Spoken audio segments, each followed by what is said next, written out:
আম জুলাই আন্দোলনের ২ বছর পূর্তি হলো। অনেক আয়োজন ছিল দেশ জুড়ে।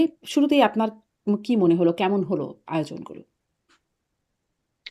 আয়োজন আমরা চেষ্টা করেছি মাসব্যাপী, শুধু 5 আগস্ট না, পুরো মাসব্যাপী আমাদের অনেক ধরনের আয়োজন ছিল। প্রায় সকল স্টেক হোল্ডারদের নিয়ে আমরা বিভিন্ন ধরনের কর্মসূচি করেছি। নারী, হুম, শ্রমিক, তারপরে আপনার প্রাইভেট ইউনিভার্সিটি, ডাক্তার, যত আন্দোলনে শহীদ পরিবার আন্দোলনে যত ধরনের ডাইমেনশন আছে সব ধরনের আয়োজনই আমরা করার চেষ্টা করেছি। কিন্তু যেটা আমাদের কাছে একটু অবাক করেছে আর কি আমাকে, সেটা হলো আমি ভেবেছিলাম যে সরকার আরো আড়ম্বরের সাথে আরো কিছু করবে। বড় একটা বিজয় মিছিল হতে পারতো সরকারের সরকারের আমন্ত্রণে, যেভাবে আমরা পয়লা বৈশাখে মানে পয়লা বৈশাখে আমরা যেভাবে মঙ্গল শোভাযাত্রা করি, হ্যাঁ সেরকম হতে পারতো। কিন্তু সেরকম কোনো উদ্যোগ দেখা যায়নি। কিছু আলোচনা সভা তার আয়োজন করেছেন, সেগুলো গদ বাঁধা মনে হয়েছে আমার কাছে। এর বাইরে সারা দেশে আবার বিভিন্ন জেলায় অনেক ধরনের কর্মসূচি হয়েছে জেলা প্রশাসন এবং বিভিন্ন রাজনৈতিক দলের মানে আয়োজনে। তো সে মানে সব মিলিয়ে আমি বলবো যে পাশাপাশি প্রায় 3-4টা কনসার্ট হয়েছে 4 এবং 5 তারিখে ঢাকায় বিভিন্ন স্পটে। সেগুলো মিলিয়ে এক ধরনের ফেস্টিভ একটা মুড ছিল। এবং শেখ হাসিনা মুক্ত বাংলাদেশ বা আওয়ামী লীগ মুক্ত বাংলাদেশের যে একটা আনন্দ, সেটা আমি তরুণদের মধ্যে দেখতে পেয়েছি। আচ্ছা, এই ফেস্টিভ মুড এর সাথে, সাথে আরেকটা যেটি দেখা গেছে, এই যে ধরেন জুলাই ডকুমেন্টের উদ্বোধন যেখানে রাষ্ট্রপতি ছিলেন, স্বরাষ্ট্রমন্ত্রী, মুক্তিযুদ্ধ বিষয়ক মন্ত্রী, আরও মন্ত্রীরা ছিলেন। সেখানে দেখা গেল ডকুমেন্টারিতে আপত্তির কারণে ভুয়া স্লোগান হলো, তুমুল হট্টগোল বেড়ে গেল। বিদেশি যে অতিথিরা ছিলেন, রাষ্ট্রদূতরা ছিলেন, তারা বেরিয়ে গেলেন। পরে এনসিপি নেতারাও সেখান থেকে বেরিয়ে গেলেন। এরকম একটা অবস্থা। আরও যে আপনি বিভিন্ন জেলায় প্রোগ্রামের কথা বলছেন বর্ষপূর্তি উপলক্ষে, সেখানেও বিভিন্ন জায়গায় হট্টগোলের এরকম খবর পাওয়া গেছে। আ টুকটাক সহিংসতার খবর পাওয়া গেছে। তাছাড়া ধরেন জুলাইকে ঘিরে আপনাদের যে কর্মসূচি, কদিন আগে তো খুব গুরুতর ঘটনা ঘটে গেল। সিলেট, হবিগঞ্জ মানে দফায় এনসিপির উপর হামলা হলো। আমরা দেখছি ছাত্রদল, ছাত্র শিবির হামলা, পাল্টা হামলা লেগেই আছে, সহিংসতা লেগেই আছে। মোটামুটি একেকটা একটা থেকে আরেকটা শিক্ষা প্রতিষ্ঠানে ছড়িয়ে পড়েছে। ১৩ টির বেশি শিক্ষা প্রতিষ্ঠানে এরকম মানে এই পাল্টাপাল্টি চলছে। মানে জুলাইকে ঘিরেই তো এই সহিংসতা। মানে এটি কেন হচ্ছে? এত সহিংস কেন হয়ে উঠছে? এখানে তো অনেকগুলো প্রসঙ্গ, আমি একটা একটা করে বলার চেষ্টা করতে পারি।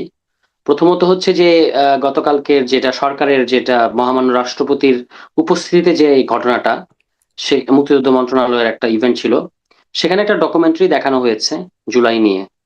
তো সেটা যেটা আশ্চর্য করেছে আমাদেরকে যে আপনার আহ বৈষম্য বিরোধী ছাত্র আন্দোলন, অর্থাৎ যে আন্দোলনের যে ব্যানারে আন্দোলনটা হয়েছে, সেটার কোনো উল্লেখ ছিল না। আপনার 3 তারিখের যে এক দফা, সেটার কোনো উল্লেখ নাই। 4 তারিখের লং মার্চ, অর্থাৎ যে ঢাকায় আসো জনতা, এই যে আহ্বান, এগুলোর উল্লেখ নাই। অসহযোগ আন্দোলনের উল্লেখ নাই। মানে পুরোটাই একটা বিএনপি করণ ঘটেছিল ওই ডকুমেন্টারিতে। এবং তারেক রহমানকে আপনার এক দফার ঘোষক বানিয়ে দেওয়া হয়েছিল, যেটা আসলে ইতিহাসের বিকৃতি। এই ধরনের ইতিহাস বিকৃতি আমরা আওয়ামী লীগকে করতে দেখতাম, যে একটা সবকিছুর ইতিহাসে একটা আওয়ামীকরণ করা, সেরকম একটা ব্যাপার আমরা এখানে লক্ষ্য করেছি। যে কারণে আমরা তাৎক্ষণিকভাবে প্রতিবাদ করেছি। সেখানে আমাদের যারা উপস্থিত ছিলেন, আমাদের উপস্থিত খুব বেশি ছিল না, 8-9 জনের মতো ছিল, তারা প্রতিবাদ করেছে। এবং সাধারণ যে শহীদ পরিবার, আহত বা অন্যান্য যারা উপস্থিত ছিলেন, তারাও মারাত্মকভাবে প্রতিরোধ করে বা প্রতিবাদ করেছেন। এটার পাল্টা প্রতিক্রিয়ায় সরকারের তরফ থেকে সরকারের একজন প্রতিমন্ত্রী ইশরাক সাহেব, তিনি প্রায় মনে হলো যে বডি ল্যাঙ্গুয়েজ দিয়ে কথা বলার চেষ্টা করছেন। মানে আমরা তো মুখ দিয়ে কথা বলি, তিনি এক শরীর দিয়ে কথা বলার চেষ্টা করেছেন, যে আপনারা কি করেছেন এটা সেটা, এবং এক ধরনের হুমকি দেয়া। পুলিশের যিনি আইজি, তিনি বলেছেন মহামান্য আমাদের মাননীয় স্বরাষ্ট্রমন্ত্রীকে, এগুলারে কি স্যার বাইর করে দিব, মানে এরকম, মানে এগুলারে এইভাবে আর কি। তো যেহেতু স্বরাষ্ট্রমন্ত্রী একজন পলিটিশিয়ান, তিনি বুঝেন এটার কনসিকুয়েন্সটা কি হবে, ফলে তিনি তাকে নিবৃত করেছেন। তো এগুলো ঘটেছে এবং এগুলো ঘটাটা খুব দুঃখজনক। এই দিনে এটা না ঘটলেও পারতো। এবং মাত্র 2 বছরের মাথায় বিএনপি কিন্তু এমনিতেই জুলাইয়ের অংশীদার, তার কোনো প্রয়োজন নাই ইতিহাস বিকৃতি করার। কিন্তু এই যে সবকিছুকে দখল নেওয়ার, তারা তো এখন সবকিছুকে দখল নিচ্ছে, আপনি দেখতে পাচ্ছেন। এবং একটু আগে ইন্টারেস্টিংলি তাদের একজন এমপি, ঝালকাঠি 1 আসনের, তার ফেসবুক পোস্ট দেখলাম, তিনি বলছেন যে এমন খাই খাই শুরু করেছে বিএনপির নেতাকর্মীরা যে দলটাই খেয়ে ফেলবে। এই স্ট্যাটাস তিনি কিছুক্ষণ আগে দলের নেতাকর্মীদের উদ্দেশ্যে দিয়েছেন। তো তো এইটা যে তারা ইতিহাসের উপরেও করছে, এটা তারা আওয়ামী লীগের কাছ থেকে ভালোই রপ্ত করেছে বলে মনে হচ্ছে। এবং সেটা এই পর্যন্ত গেছে যে মহামান্য রাষ্ট্রপতি পর্যন্ত, মানে এখন যিনি রাষ্ট্রপতি, তিনি পর্যন্ত কিন্তু বললেন যে এটা গ্রহণযোগ্য না। এবং পরবর্তীতে তিনি মুক্তিযুদ্ধ বিষয়ক বললেন, জি, মন্ত্রী, এটাই বলতে চাচ্ছিলাম যে তিনি বললেন বা মুক্তিযুদ্ধ বিষয়ক মন্ত্রী বললেন, মুক্তিযুদ্ধ বিষয়ক মন্ত্রী তো একরকম ক্ষমাই চাইলেন সেই বিষয়ে। তার মানে তারপরেও মানে যেই হট্টগোল পরিস্থিতিটা আমরা দেখলাম, তার আগেই অবশ্য বিদেশিরা বেরিয়ে গেছেন, আ আ বা সেখানে এনসিপি নেতারা বেরিয়ে গেলেন। এরকমটা কি না করার উপায় ছিল না? মানে যেহেতু তারা এগ্রি করে যাচ্ছেন যে না এখানে উপায় ভুল ছিল না, হয়েছে, বিদেশিরা উপায় যে ছিল না। বেরিয়ে গেলেন আসলে বিদেশিদের কাছে কি বার্তা গেল? জি, তারা তো নানান রকম বিনিয়োগ সহ ভালো। সহায়ক ভূমিকা পালন করে। বিদেশির কাছে এটাই বার্তা গেল যে একটা সামান্য হিস্ট্রি, একটা দেশকে গঠন করতে গেলে তার প্রধান জিনিস হচ্ছে তার ইতিহাসটা নৈর্ব্যক্তিক ভাবে নির্মোহভাবে বলতে হয়। এখানে যে যে রাষ্ট্রদূত কিংবা যে বিভিন্ন রাষ্ট্র, অন্যান্য রাষ্ট্রের যে কর্মকর্তারা ছিলেন, তারা যে সকল রাষ্ট্র থেকে এসেছেন, ওই সকল রাষ্ট্রের একটা জাতীয় ইতিহাস আছে। ফলে তারা জানেন যে ইতিহাস ব্যাপারটা কিরকম জরুরি। তো তারা এটাই দেখে গেলেন যে এখানে একটা দল, সরকারি দল, ইতিহাসকে আত্মসাৎ করার চেষ্টা করছে এবং তারা চলে গেছেন। এটা আমাদের জন্য খুব ভালো হয় নাই, এটা বিব্রতকর অবশ্যই। কিন্তু এটা এটার জন্য তো সরকারই দায়ী, মানে এটা সরকারের এই, তাকে তো বের করতে হবে যে কারা এই ডকুমেন্টারিটা বানালো, এটার পেছনে কারা কারা স্ক্রিপ্ট লিখলো, কারা এটা করলো। এবং সরকারের এরকম একটা, সরকারের দায়, সরকারের ব্যর্থতা, যেটি আসলে মুক্তিযুদ্ধ বিষয়ক মন্ত্রী স্বীকার করছেন, বা আপনি বলছিলেন রাষ্ট্রপতিও সেখানে মানে এই দায়গুলোর কথা বলেছেন যে এরকম বিষয় ভুল বা কিরকম কিভাবে হয়ে গেল। কিন্তু এই দায়টা কি আপনাদেরও না, যে বিদেশিদের সামনে বা এরকম একটা যেখানে আসলে আহ, মানে আমাদের ইমেজ নির্ভর করে, সেখানে গিয়ে এরকম হট্টগোল, রাজপথের মতো আচরণ, এটা আসলে কেমন হলো? এটা কি দায়টা আপনাদেরও না?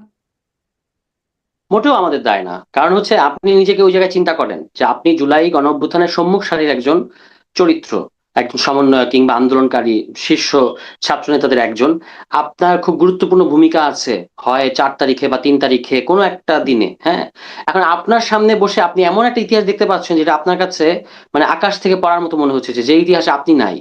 আপনি থাকাটা গুরুত্বপূর্ণ না সবসময় হয়তো, কিন্তু ওই ওই ঘটনা তো উল্লেখ থাকতে হবে।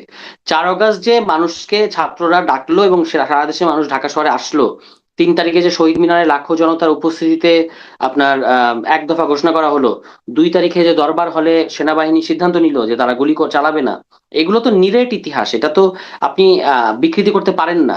এবং আপনি ভার্চুয়ালি জনাব তারেক রহমান এক দফার কথা বলেছেন, সেই আপনার 16-17 তারিখে, সেটাকে আপনি এক দফার ঘোষণা বানিয়ে মানে দিচ্ছেন। যেখানে এটা কোথাও ভুল বা ব্যর্থতা দেখলে হইচই করে ওঠাটা এখন একটা ক্যারেক্টারে দাঁড়িয়ে যাবে। মানে প্রতিবাদ এভাবেই হবে, হইচই করে। প্রতিবাদ করা তো গণতান্ত্রিক অধিকার, নিশ্চয়ই। প্রতিবাদ করবো না? আপনার সাথে অন্যায় হলে আপনি করবেন না, আমরা করব না? মানে আমি কি এটা নীরবে মেনে নেব যে আমার সাথে এটা হচ্ছে? কিংবা আমি ধরেন এটা যদি কাব্য লিখে তাদেরকে জানাই, তারা কি এই কথাটা শুনবে? আপনার ধারণা আমরা ওখানে প্রতিবাদ করেছি বলেই তো মাননীয় স্বরাষ্ট্রমন্ত্রী ডেকে বলেছেন যে আপনাদের মধ্যে থেকে কেউ আসেন, এসে কথা বলেন। কিংবা আপনার মুক্তিযুদ্ধ বিষয়ক মন্ত্রী বলেছেন যে আচ্ছা আমি এটা খতিয়ে দেখবো। এইটা যদি আমরা না করতাম, এটা এভাবেই অ্যাপ্রুভ হতো এবং এটাই এটাই ইতিহাস হিসেবে, ডকুমেন্টারি হিসেবে চালানো হতো সব জায়গায়। তো এটা আমরা তো হতে তাহলে দিতে কি পারি মানে না। যেহেতু আপনারা বিএনপির খাই স্বভাবের কথা বলছেন, সবকিছু বিএনপি করণের কথা বলছেন, তাহলে কি এরকম প্রতিবাদ মানে এরকম একটা হইচই পরিবেশই লেগে থাকবে? ধরেন আমি আরো কিছু ঘটনার কথা বলি। মানে জুলাইকে ঘিরে একটা আ মানে আপনাদের বক্তাদের কাছ থেকে অনেকে আসছে যে ঐক্যের কথা হবার কথা ছিল। কিন্তু যেই বিষয়গুলো আমি উল্লেখ করছিলাম, আ সামাজিক যোগাযোগ মাধ্যম বা গণমাধ্যম খুললেই কোথাকার শান্তা ফারজানার সাথে জুলাই যোদ্ধা আয়াসের সেই তুমুল মারামারি চলছে, সেগুলো দেখি। বা এই যে শিবির বা বলছিলাম যেটি একে একটা শিক্ষা প্রতিষ্ঠান থেকে ছড়িয়ে পড়ছে, আরেকটাতে শিবির ছাত্রদল, এনসিপি কোথাও মার খাচ্ছে, আ আন্দোলন হচ্ছে। এই যে বিষয়গুলো, আ এটা কি মানে সামনে আরো বাড়তে থাকবে বলে মনে হচ্ছে? পরিস্থিতি কি সেদিকে যাচ্ছে? কারণ আমরা দেখতে পাচ্ছি, একটু এটাও বলে দেই মাঝখানে, যে নাহিদ ইসলাম বলছেন বর্ষা বিপ্লব 26 এও হতে পারে। জামায়াতের আমির বলছেন আরেকটা বিপ্লব অনিবার্য হয়ে গেছে। নাসিরউদ্দিন পাটোয়ারি বলছেন এই সরকার পতন ঘটাতে হবে, ৫ বছর টিকতে পারবে না। এরকম নানান রকম কথা আসছে। দেখেন, এইটা একটা দেশে যখন সরকার থাকে, আহ উদ্ভূত পরিস্থিতির দায় সরকারকেই নিতে হবে। হুম। ধরুন আমাদের হবিগঞ্জের ঘটনাটার কথা যদি আমি বলি, যে আপনি সহিংসতার কথাটা যেহেতু বললেন, আমরা তো 30 জুন সংবাদ সম্মেলন ডেকে আমাদের মাসব্যাপী কর্মসূচি ঘোষণা করেছি। এগুলো বৈধ কর্মসূচি, রাজনৈতিক কর্মসূচি হুম। এবং আমাদের সংবিধান স্বীকৃত অধিকার রাজনৈতিক দল হিসেবে। তো আমরা হবিগঞ্জে গেছি, আপনি বক্তব্যের অমুক বক্তব্য খারাপ, এটার ছুতো ধরে আপনি আমাদের উপরে হামলা করবেন, গাড়ি ভাঙবেন, আমাদের টাকা লুট করবেন, ওখানে যে মিডিয়ার যে যন্ত্রপাতিগুলো ছিল সেগুলোকে আপনি ভেঙে চুরে দিবেন। এবং সবচেয়ে দুর্ভাগ্যজনক এবং ভয়ঙ্কর ব্যাপার হচ্ছে যে আমাদের একটা ছেলে, তার ইন্টারমিডিয়েট ছাত্র আলিফ, তার আপনি চোখ উপড়ে ফেলবেন। এরপর আপনি আমাকে বলবেন ভাষা বিজ্ঞান শেখাবেন বা ভাষা আন্দোলনের বীর সৈনিকের মতো আচরণ করবেন যে অমুক কথাটা ঠিক হয় নাই। এটা তো গ্রহণযোগ্য হবে না। মানে বিএনপির কাছ থেকে আমরা এগুলোই দেখতে পাচ্ছি, মানে তারা আমাদের চোখ উপড়ে ফেলছে, এরপর বলছে অমুক ভাষা ঠিক হয় নাই, মানে যেন মানে এক একজন ভাষা আন্দোলনের বীর হুম, সৈনিক সব তারা, ঠিক হুম। আছে? তো কিন্তু ভাষা যে এইটা আপনাদের তো ঠিক হচ্ছে ধরুন না তারা এটা তো তারা আগেও বলে আসছে। মানে সেদিনই যে মার্ক দেবার পরে বলা হচ্ছে তা তো না। এটা তো আগে থেকেই আপত্তি জানানো হচ্ছে। বা আপনাদেরও অনেকে বলছেন যে তার ভাষাটা ঠিক যথাযথ হচ্ছে না। কিন্তু আসলে তো কেউ কোনো ভাষার ব্যবস্থা নেয় না। ভাষার ব্যাপারটা সম্পূর্ণ আলাদা। ভাষার তো আপনি চোখ উপড়ে ফেলে ডিল করবেন না। না তা ধরে নিশ্চয়ই। নিলাম যে কারো একটা কথা, খুব খারাপ একটা কথা হয়েছে, তাই না? ধরুন এই যে বিএনপির একটা ছেলে আছে, নাম যুব দলের একটা নেতা আছে নয়ন নামের, তার মতো কুৎসিত কথা বলতে গেলে আমাকে 5 বার জন্ম নিতে হবে। সে ওই অন্তর্বর্তী সরকারের আমলে যমুনার সামনে, যমুনা ঘেরাও করে 2জন রানিং অ্যাডভাইজার মাহফুজ এবং আসিফকে উদ্দেশ্য করে তাদের নাম নিয়ে যে কুৎসিত স্লোগান দিয়েছে, আমি সেটা উচ্চারণ করতে চাই না। আপনি জানেন, আপনি সাংবাদিক, আপনি অবশ্যই জানেন। তাহলে এটা যদি তারা করতে পারে তখন তো এরকম ভাষা বিজ্ঞান, আমরা এত ভাষা চর্চা দেখি নাই, এত ভাষা আন্দোলন দেখি নাই। কিন্তু এখন বিরাট ভাষা আন্দোলন হচ্ছে, ভালো, আপনি ভাষা আন্দোলন করেন, মানে যারা করতে চায়। আমি একটা উদাহরণ ভাষা দিয়েছি আন্দোলন তো সবসময়। আপনাদের বা আপনারা বা আপনাদের পন্থী যারা তারাও তো আসলে ভাষার কথা বলছেন। ভাষাতে তো খুব ভালো নজির অন্ততপক্ষে ৫ আগস্টের আগে পরে দেখা যাচ্ছে না। সেটা নিয়ে আমরা অনেক কথা বলছি। অশ্লীলতা, গালাগালি তার প্রভাব খুব প্রকাশ্যে বেড়ে গেছে আরকি। আগেও হয়তো ছিল কিন্তু সেটা নিজস্ব ব্যক্তিগত পরিসরে। এখন প্রকাশ্যে খুব বেড়ে গেছে। যদি যদি বেড়েই যায়, সেটা আপনি কিভাবে ফয়সালা করবেন, কিভাবে ডিল করবেন? সমালোচনা করে ডিল করতে হবে। যেমন ধরুন, আমি একটা উদাহরণ সবসময় দিই, একজন বিরোধী দলীয় নেতা অন্য একটা দলের, তিনি মাননীয় প্রধানমন্ত্রীকে উদ্দেশ্য করে খুব কুৎসিত একটা গালি দিয়েছিলেন, হুম, যেটা অগ্রহণযোগ্য ছিল। এই মাস 2 এর আগে সম্ভবত একটা কোন একটা, এই সরকার যখন হুম, শুরু করে তার 1-1.5 মাসের মধ্যে কুলাঙ্গার হুম, বলেছিলেন। এটা কিন্তু আপনি খেয়াল করবেন জনগণ এটা গ্রহণ করে নাই, কিংবা আহ বিরোধী দলীয় পরিসরও সেটা গ্রহণযোগ্য হয় নাই। ঠিক আছে, কেন? হ্যাঁ। কারণ আমাদের মাননীয় প্রধানমন্ত্রীর ব্যাপারে রাজনৈতিক সমালোচনা আছে, থাকবে, কিন্তু এটা আপনি তো মানে এইভাবে গালি দিতে পারবেন না। তো এই যে গালি দিল কেউ, এটা অগ্রহণযোগ্য হলে সেটা ব্যাকল্যাশ জনগণের দিক থেকে আসবে, মানুষের দিক থেকে আসবে। এটাই ফয়সালা করার সবচেয়ে ভালো পন্থা। কিন্তু আপনি যদি আজকে, যেটা সবচেয়ে ইম্পর্টেন্ট এখানে, যে আজকে যদি আপনি কটূক্তি, গালি এসবের কারণে হামলা করা জাস্টিফাইড হয়ে যায়, তাহলে কালকে ওই যে কোনো কথাকেই গালি এবং হুম। আপনার না, কটূক্তি হিসেবে চিহ্নিত করা হবে এইটা অবশ্য আজকে এবং কথা তারপরে বলার ইস্যু হামলা ছিল করা না। হবে। তারপরে যেহেতু আসছে বলি, কটূক্তি গালি হামলা করার জন্য জাস্টিফিকেশন না। কিন্তু ধরেন কটূক্তির জাস্টিফিকেশনটা কি? সেটা তো কিছু একটা কোথাও তো এটা রেমেডি হতে হবে। আপনারা তো দীর্ঘদিন ধরে কটূক্তি হ্যাঁ, করে হতে হবে, যাচ্ছেন। হতে হবে। কিন্তু সেটা নিয়ে তো কোনো শো কজ, কোনো আনুষ্ঠানিকভাবে কোনো বার্তা দেয়া সেগুলো তো হচ্ছে না। মানে কটূক্তি তো বন্ধ হচ্ছিল না তো বা হয়নি তো। না, হবে, বন্ধ হবে, কারণ এটা সমাজ গ্রহণ করছে না। এটা যারা বিভিন্ন ধরনের খারাপ কথা বলছেন বা অগ্রহণযোগ্য কথা বলছেন, এটা তারা বুঝতে পারছেন। মানে সেটা মানে সমাজের একটা অটো রেজিস্ট্যান্স এখানে আছে। ফলে এটা এটা আপনাকে ছেড়ে দিতে হবে, কারণ এই ভাষা, মানে গালি বলেন আর যেটাই বলেন, এগুলো ভাষারই অংশ, এগুলো ভাষার মধ্যেই আছে। আমি ব্যবহার করবো না, এটা হচ্ছে আমার ডিসেন্সি। তো এই ডিসেন্সিটা পলিটিক্স এর মধ্যে আসতে হবে। আমরা অতীতেও দেখেছি এরকম কুৎসিত কথা কেউ কেউ বলেন, কিন্তু এগুলো শেষ পর্যন্ত ধোপে টেকে না বা এটা গ্রহণযোগ্য হয় না, বা এটা রাজনীতির মূল ধারা হতে পারে না কখনো।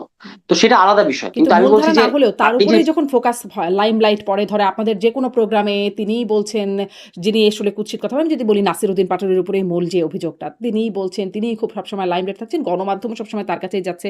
ফলে তার বলার জায়গাটা আরো বাড়ছে। আপনি বলছেন যে না বলবেন না। কিন্তু ধরেন তিনি আমার মনে আছে রমজান মাসে তিনি একটা স্ট্যাটাস দিয়েছিলেন ফেসবুকে। তিনি বলেছিলেন তিনি আর এরকম মানে এ ধরনের কথা আর বলবেন না বলে তিনি সিদ্ধান্ত নিয়েছেন। কিন্তু তারপরে সেটি তিনি অব্যাহত রেখেছেন। আবারও তিনি এই মানে এনসিপির উপর হামলার পরেও তিনি বললেন যে তিনি এখন থেকে চুপ থাকবেন। তারপরেও আসলে তিনি বলছেন, যদিও অত কুৎসিত কথা হয়তো এখন আর বলছেন কিনা জানি না, শুনি নাই। কিন্তু তিনি বলছেন। আ ফলে কুৎসিত কথা থামাতে আপনাদের উদ্যোগ কোথায় ছিল? আহ তিনি সম্প্রতি একটা টকশো না, মানে এরকম ধরনের একটা ইন্টারভিউর মতো, সেখানে কিন্তু নাসিরুদ্দিন পাটোয়ারি বলেছেন যে তার শব্দ চয়নের মধ্যে ভুল আছে, তাকে এটা সংশোধন করতে হবে। এটা তার, যেহেতু তার স্বীকারোক্তি, ফলে আমরা সেখানেই থাকতে চাই। এবং আমরা আশা করি যে তিনি ভবিষ্যতে যখন বক্তব্য দেবেন, তখন সে রাজনৈতিক বক্তব্য দেবেন। আহ ব্যক্তিগত আক্রমণ কিংবা এই ধরনের কিছু করবেন না। যাই হোক, এইটা হুম, ব্যক্তি ধরে আলাপ করে তো আমরা রাজনীতির ব্যাপারে আলাপ করতে পারবো না। মূলত হচ্ছে যেটা আপনার প্রশ্নের মানে প্রধান জায়গাটা ছিল সেটা হচ্ছে সহিংসতা, হুম, যে পলিটিক্সে হুম, হুম, আবার ওকে। সহিংস পরিবেশ তৈরি হচ্ছে। এটা হচ্ছে আপনার অ্যালার্মিং। এবং আমরা বিভিন্ন ক্যাম্পাসে দেখতে পাচ্ছি যে ছাত্রদল মরিয়া হয়ে ক্যাম্পাসগুলোকে দখল নিতে চাচ্ছে। তো সে কারণে হামলাগুলো হচ্ছে। এবং আমি বোঝার চেষ্টা করেছি এই যে 13টা ক্যাম্পাসে আপনার মানে সহিংসতা সৃষ্টি হলো কি কারণে। আপনি কি মনে করতে পারেন, আপনি কি বলতে পারেন একটা একজন ইনফর্মড সিটিজেন হিসেবে এবং সাংবাদিক হিসেবে হুম। যে খুব গুরুতর কোনো কারণ আছে এর পেছনে, যেটা মানে যেটার ছাড়া বা যেটার কারণে এই হামলাগুলো হচ্ছে বা এটা অ্যাভয়েড করা যেত না, এরকম কি মনে হচ্ছে? আমার আম কাছে এরকম মনে আমার হচ্ছে না। ক্ষেত্রে আমি তো মনে করতে পারি বেশিরভাগ ক্ষেত্রেই ছাত্রদের মধ্যে সংঘর্ষে কোনো গুরুতর কারণ থাকে না। এক্স্যাক্টলি। তাহলে এটা তো ছাত্রদলকে আহ যারা যেহেতু সরকারি ছাত্র সংগঠন, দেখুন তাদের একটা মানে একটা ভেতরে একটা পীড়া কাজ করছে আমার মনে হয়। সেটা হচ্ছে যে তারা সরকারি ছাত্র সংগঠন, কিন্তু ঠিক সরকারি ছাত্র সংগঠনের মতো একচেটিয়া আচরণটা তারা করতে পারছে না। রেজিস্ট্যান্স হচ্ছে ছাত্রদের দিক থেকে। তারা ক্যাম্পাসগুলোকে সেভাবে দখল করতে পারছে না, হলগুলোকে দখল করতে পারছে না, সেখানে গেস্ট রুম গণরুম এগুলো করতে পারছে না। ফলে তাদের মধ্যে ওই যে সরকারি ছাত্র সংগঠনের যে একটা গরম ব্যাপার, এটা না দেখাতে পারার একটা কষ্ট তাদের মধ্যে আছে। হুম, এই কারণে তারা মাঝে মাঝে সুযোগ পেলেই মানে তুই জল ঘোলা করলি কেন টাইপের একটা ছুতা ধরেই আপনি দেখবেন সুযোগ পেলেই তারা হচ্ছে খুবই সহিংস হয়ে ওঠে। তারা ডাকসুর নেতৃবৃন্দের উপর একবার থানায়, একেবারে শাহবাগ থানায় হামলা করেছে। এবং এখনো আবার এগুলো আমরা দেখতে পাচ্ছি, এবং সেখানে শুধু ছাত্রদল না, যুবদলও যুক্ত হচ্ছে। হুম, এই যুবদল নেতা নয়ন, তাকে আমরা দেখেছি হেলমেট পরিহিত অবস্থায় হুম। আমাদেরকে সেই ছাত্রলীগ যুবলীগের স্মৃতিগুলো মনে করিয়ে দিয়েছেন তিনি।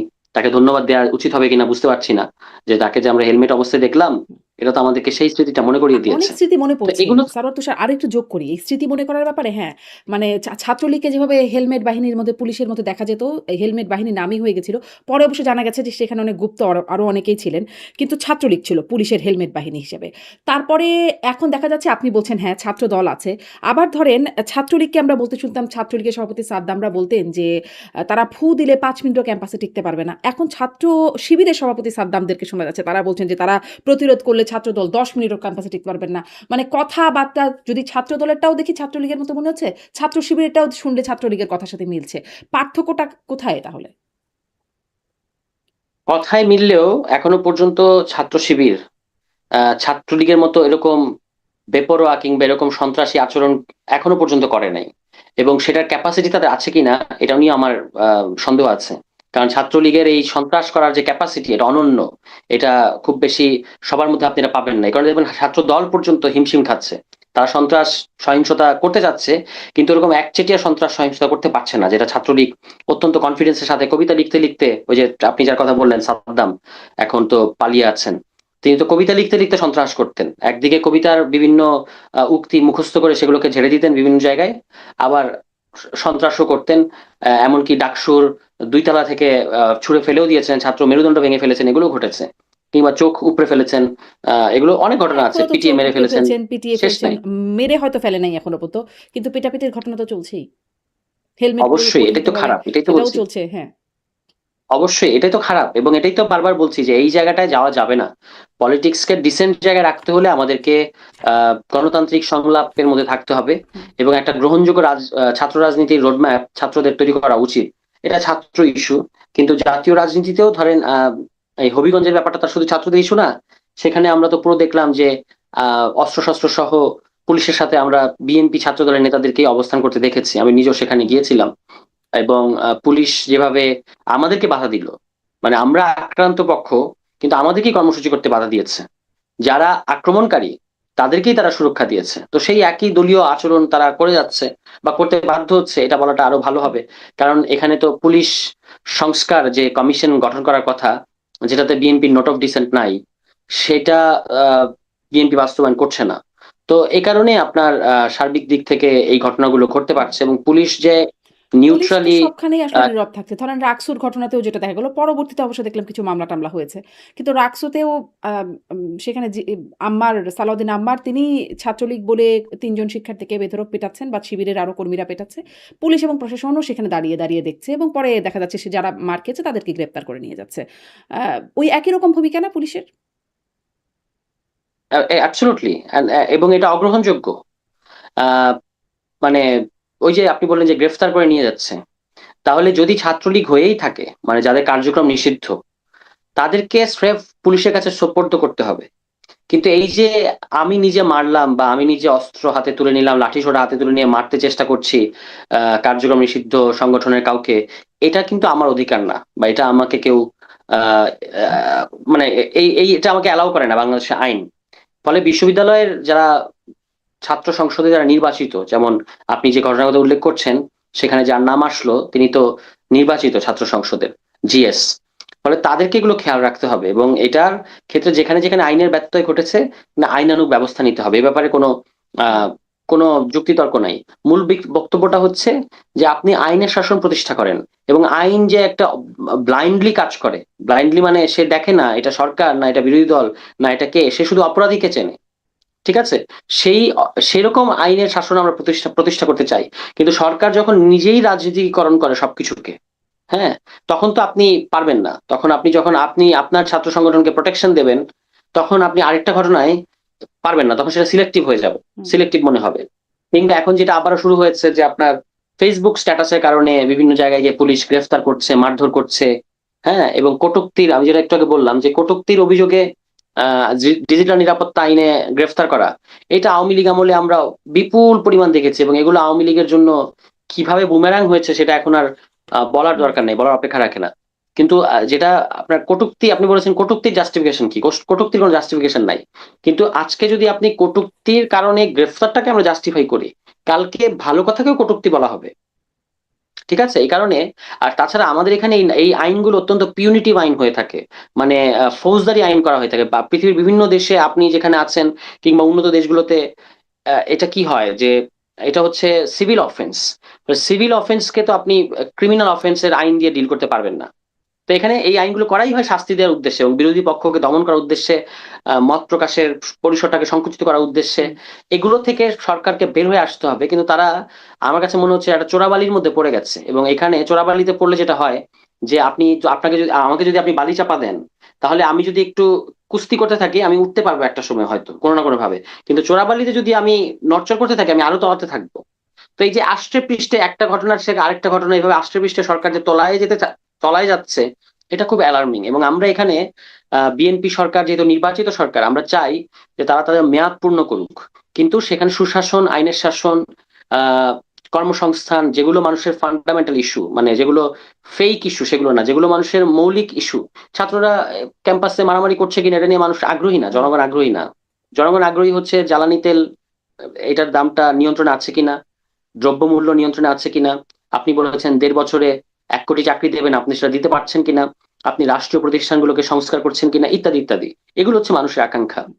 এবং বিশ্ববিদ্যালয়েও জ্ঞানের একটা পরিবেশ তৈরি করা, আহ এবং ছাত্র রাজনীতির একটা গ্রহণযোগ্য রোডম্যাপ তৈরি করা, নিয়মিত ছাত্র সংসদ হওয়া, এগুলো হচ্ছে মানুষের মানে চাওয়া। এগুলোই হচ্ছে বিশ্ববিদ্যালয় জুলাই জ্ঞানের পরিবেশ গণঅভ্যুত্থানের পর। কথাটা অনেক মানে মনে হলো অনেক দিন পরে একটা শুনলাম এরকম একটা কথা। আমরা তো শুধু শুনি যে শুনতে অনেক, এটা খুব শুধু ছাত্ররা আন্দোলনের জন্য প্রস্তুতি নাও, রাস্তায় রাজপথে নামতে হবে, ছাত্র জনতা এইটাই শুনি। মনে হচ্ছে ছাত্রদের কাজ শুধু আন্দোলনই করা। ইদানিং কথা শুনলে সেরকমটা মনে হয়। কিন্তু আমি ওই যে সহিংসতার কথা একটু আপনাদেরই সহযোদ্ধা মাহফুজ আলমের কথা আনতে চাই। তিনি বলছেন তার পোস্টেই তিনি আসলে এখন ভাইরাল, আদারওয়াইজ তাকে খুব একটা দেখা যায় না। তিনি বলছেন জুলাই আদর্শিক অক্ষ অনুযায়ী বিভক্ত হয়েছে। ডানপন্থী জুলাইয়ের সংগঠনে ডান বিরোধীরা জায়গা পাবেন না, অডানপন্থীদের জুলাই সংগঠনে ডানপন্থীরা জায়গা পাবেন না। এটা জুলাই বন্দোবস্ত। ডান বামের বাইরে যারা যেতে চাইবেন তাদের জন্য এতে আছে শিক্ষা।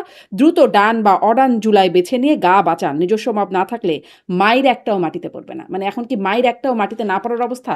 আসলে মায়ের চলছেই পাল্টাপাল্টি বিভিন্ন জায়গায় বিভিন্ন ভাগে মাইর চলছে। দেখেন, উনি তো অত্যন্ত জ্ঞানী মানুষ, বিভিন্ন জায়গা থেকে বাণী দেন, মানে জনগণের উদ্দেশ্যে ফেসবুকে, সোশ্যাল মিডিয়ায় আমরা ওনার বাণী পাই। তো জ্ঞানী মানুষের অনেক কথা বলে। কিন্তু আমরা যারা প্র্যাকটিক্যাল পলিটিক্স করি, শুধু দার্শনিকতা করি না, আমাদের জায়গাটা আলাদা। আমরা জানি যে আমরা একটা কনস্ট্যান্ট ফাইটের মধ্যে আছি এবং আমাদেরকে এই পরিস্থিতি মোকাবেলা করতে হবে। হুম। হ্যাঁ, এবং আমরা চাচ্ছি যে একটা ডিসেন্ট পলিটিক্স চলে আসুক। কিন্তু মাহফুজ আলম তো সবসময় অন্যকে নসিহত দেন, কিন্তু তার মধ্যে আত্মসমালোচনাটা কম। যে এই যে আপনি যেটা দেখতে পাচ্ছেন, এই যে উনি যে ডান বাম এগুলো বলছেন, ডান বাম আবার অডান, হ্যাঁ, এগুলো শুধু আবার কয়েকদিন পরে হয়তো বলবেন অবাম। তো এরকম যারা দার্শনিক, বেশি দার্শনিক, তাদের মধ্যে এইসব এইসব প্রতিভা আছে নানা সময় নানা কথাবার্তা বলার। কিন্তু উনাকে দেখতে হবে যে উনি 2 বছর কি কি করেছেন, সেগুলোর একটা ফিরিস্তি মানুষ জানতে চায়। যে শুধু শুধু যদি তিনি বলেন যে বাকি সবাই, আমি ঠিক ছিলাম, বাকি সবাই হচ্ছে আসলে ভুল পথে গেছে, এই কারণে জুলাইয়ের আজকে এই অবস্থা, তাহলে কিন্তু সেটা গ্রহণযোগ্য হবে না। আমাদের কাছে বহু কিছু বলবার মতো আছে, যেগুলো মাহফুজ আলমের অগ্রহণযোগ্য আচরণ কিংবা অগ্রহণযোগ্য কথা, যেগুলো আমাদের এই বর্তমান পরিস্থিতিটাকে খারাপ করেছে, কিন্তু সেগুলো আমরা চর্চা করতে চাই না, আমরা রাজনীতি করতে চাই। আমরা আশা করব মাহফুজ আলমও রাজনীতি করবেন, এই বাণী দেওয়ার চেয়ে, যেটাকে বলে আমরা বলি রাজনীতি, সেই রাজনীতিতে তিনি মনোনিবেশ করবেন। অল্টারনেটিভ করতে চাচ্ছেন তিনি, তো সেটা অল্টারনেটিভই যেন হয়, মানে সেটা যেন জাস্ট কিছু ফেসবুক পোস্ট কিংবা কিছু ফটোকার্ড বানানো, হ্যাঁ, কিন্তু ওই যে আপনি শুরুতে কিংবা অন্যকে বলছিলেন না যে নসিহত দেয়া। জুলাই আন্দোলন মানে কেন, আমি জিজ্ঞাসা করছিলাম এত হইচই কেন, এটাই কি প্রতিবাদের ভাষা কিনা? আপনি বলছেন যে তখন কি কাব্যিক ভাষা হবে? যদি আপনার থাকতো গুরুত্বপূর্ণ রোল থাকে, আপনি বলছিলেন যে যদি আপনার গুরুত্বপূর্ণ রোল থাকে সেটাকে যদি অগ্রাহ্য করা হয়। মাহফুজ আলমও তার ফেসবুক পোস্টে সেরকম লিখছে যে তিনি আসলে অনেক কিছু করেছেন, অনেক কিছু লিখে দিয়েছেন, অনেক দফাগুলো তিনি সাজিয়ে দিয়েছেন, অনেক বক্তব্য কি রাখতে হবে সেগুলো তিনি লিখে দিয়েছেন, কিন্তু তার নামটা বা তাকে কেউ উল্লেখ করছে না। তো তিনিও মানে কোথাও তো তাকে, তিনিও তো একটা ভিকটিম।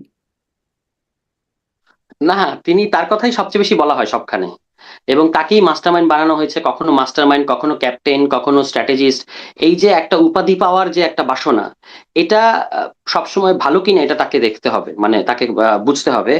এবং একটা যেটা বললেন যে তিনি তিনি তার কথা বলা হয় না, তার কথাটাই সবচেয়ে বেশি বলা হয়, বরং তার কথা বেশি বলতে গিয়ে যারা আসলেই মাঠে দাঁড়িয়ে থেকে মানে হুম। ছাত্র নেতা যারা হয়েছেন, যারা ফেস করেছেন, তাদের কথা কম বলা হয় অনেক ক্ষেত্রে, তারা কম স্বীকৃতি পেয়েছেন। এবং সেই কম স্বীকৃতি পাওয়ার ক্ষেত্রে মাহফুজ আলমের ভূমিকা কি কি ছিল সেটাও তাকে একটু রিকল করতে হবে। তার কারণ হচ্ছে এই গণ অভ্যুত্থানের পরে এই পুরো যে পলিটিক্যাল, ইয়াংদের যে পুরো পলিটিক্যাল প্রসেস, এটা তো এখন আমাদের স্বীকার করতে কোনো দ্বিধা নাই, যে তিনি উপদেষ্টা হলেও তার একটা অত্যন্ত মানে ব্যাপক ইনফ্লুয়েন্স ছিল এই বৈষম্যবিরোধী ছাত্র আন্দোলন থেকে জাতীয় নাগরিক কমিটি হয়ে জাতীয় নাগরিক পার্টি, এই পর্যন্ত তার তো একটা খুব বড় সড়ো ইনফ্লুয়েন্স ছিল। তো তিনি, এই যে অনেকেই স্বীকৃতি পায় নাই, অনেকেই চলে গেছে, অনেকেই সরে গেছে, এগুলো তার কোন কোন পদক্ষেপ, কোন কোন সিদ্ধান্তের কারণে এগুলো হয়েছে, সেটা কিন্তু তাকে আত্মসমালোচনা আমরা তার কাছে জানতে চাই। যে তিনি যদি আত্মসমালোচনা করেন, তাহলে আমরা তাকে অ্যাপ্রিসিয়েট করবো। আর তিনি যদি শুধু সারাক্ষণ অন্যকে নসিহত দেন কিংবা রুদালিপনা করেন, রুদালিপনা মানে হচ্ছে, মহাশ্বেতা দেবীর একটা গল্প আছে, খুব বিখ্যাত গল্প, রুদালি। এই রুদালি গল্প হচ্ছে যারা পয়সার বিনিময়ে এসে কান্নাকাটি করে, গরিব মহিলা যারা ধরেন কোনো মরা বাড়িতে পয়সার বিনিময়ে এসে কান্নাকাটি করে, তাদেরকে বলা হয় রুদালি। তো এই এই যে রুদালিপনা, সারাক্ষণ কান্নাকাটি করা, সারাক্ষণ বলা আমাকে এটা দেওয়া হয়নি, ওটা দেওয়া হয় নাই, এই হয় নাই, সেই হয় নাই, এই রুদালিপনা আমরা অনেক দেখতে পাচ্ছি এই গত 1.5-2 বছর, কিন্তু কোনো কাজে আসেনি। কিন্তু কারা এই রুদালিপনা গুলো করে আপনি দেখবেন, তারাই বিভিন্ন সেমিনার সিম্পোজিয়াম দখল করে আছেন, তারাই বিভিন্ন পত্রিকার ক্রোড়পত্রতে তারাই লিখছেন, তারাই বিভিন্ন আপনার ওই থিঙ্ক ট্যাঙ্কের মধ্যে বসে তারাই প্যানেলিস্ট, তারাই আলোচক, তারাই অ্যাপ্রিসিয়েট করছেন। অর্থাৎ সব জায়গায় তারা, কিন্তু অভিযোগটা আবার তারাও করছেন, তারাই করছেন। হুম। তো এগুলো আমরা দেখেছি, দেখে আসছি, হ্যাঁ। হুম। এটা আমাদের কাছে এখন আর অত নতুন কিছু মনে হয় না। মানে তো এখন মাহফুজ আলমের কাছে একটু আরেকটু অল্টারনেটিভ মানে রাজনীতি আমরা আশা করি। এই যে মানে বিষয়গুলো যে কেউ রুদালিপনা করছেন, বিভিন্ন জায়গায় তারাই তারাই আছেন, এই যে আপনি যেরকম বলছেন এটাকে বলা আরেকটা নাম দেয়া হয়েছে জুলাই ব্যবসা। এটা নিয়ে মাহফুজ আলম যেমন ক্ষুব্ধ, উমামা আর তাদের সাথেই ছিলেন সম্মুখ সারির নেত্রী তিনি, তাসনিম যারা তারা সরে গেলেন, তারাও পরবর্তীতে এরকম অভিযোগ দিয়েছেন যে জুলাইকে বানানো হয়েছে টাকা বানানোর মেশিন বা ক্ষমতার মেশিন ইত্যাদি বিভিন্ন সময় তারা বলেছেন।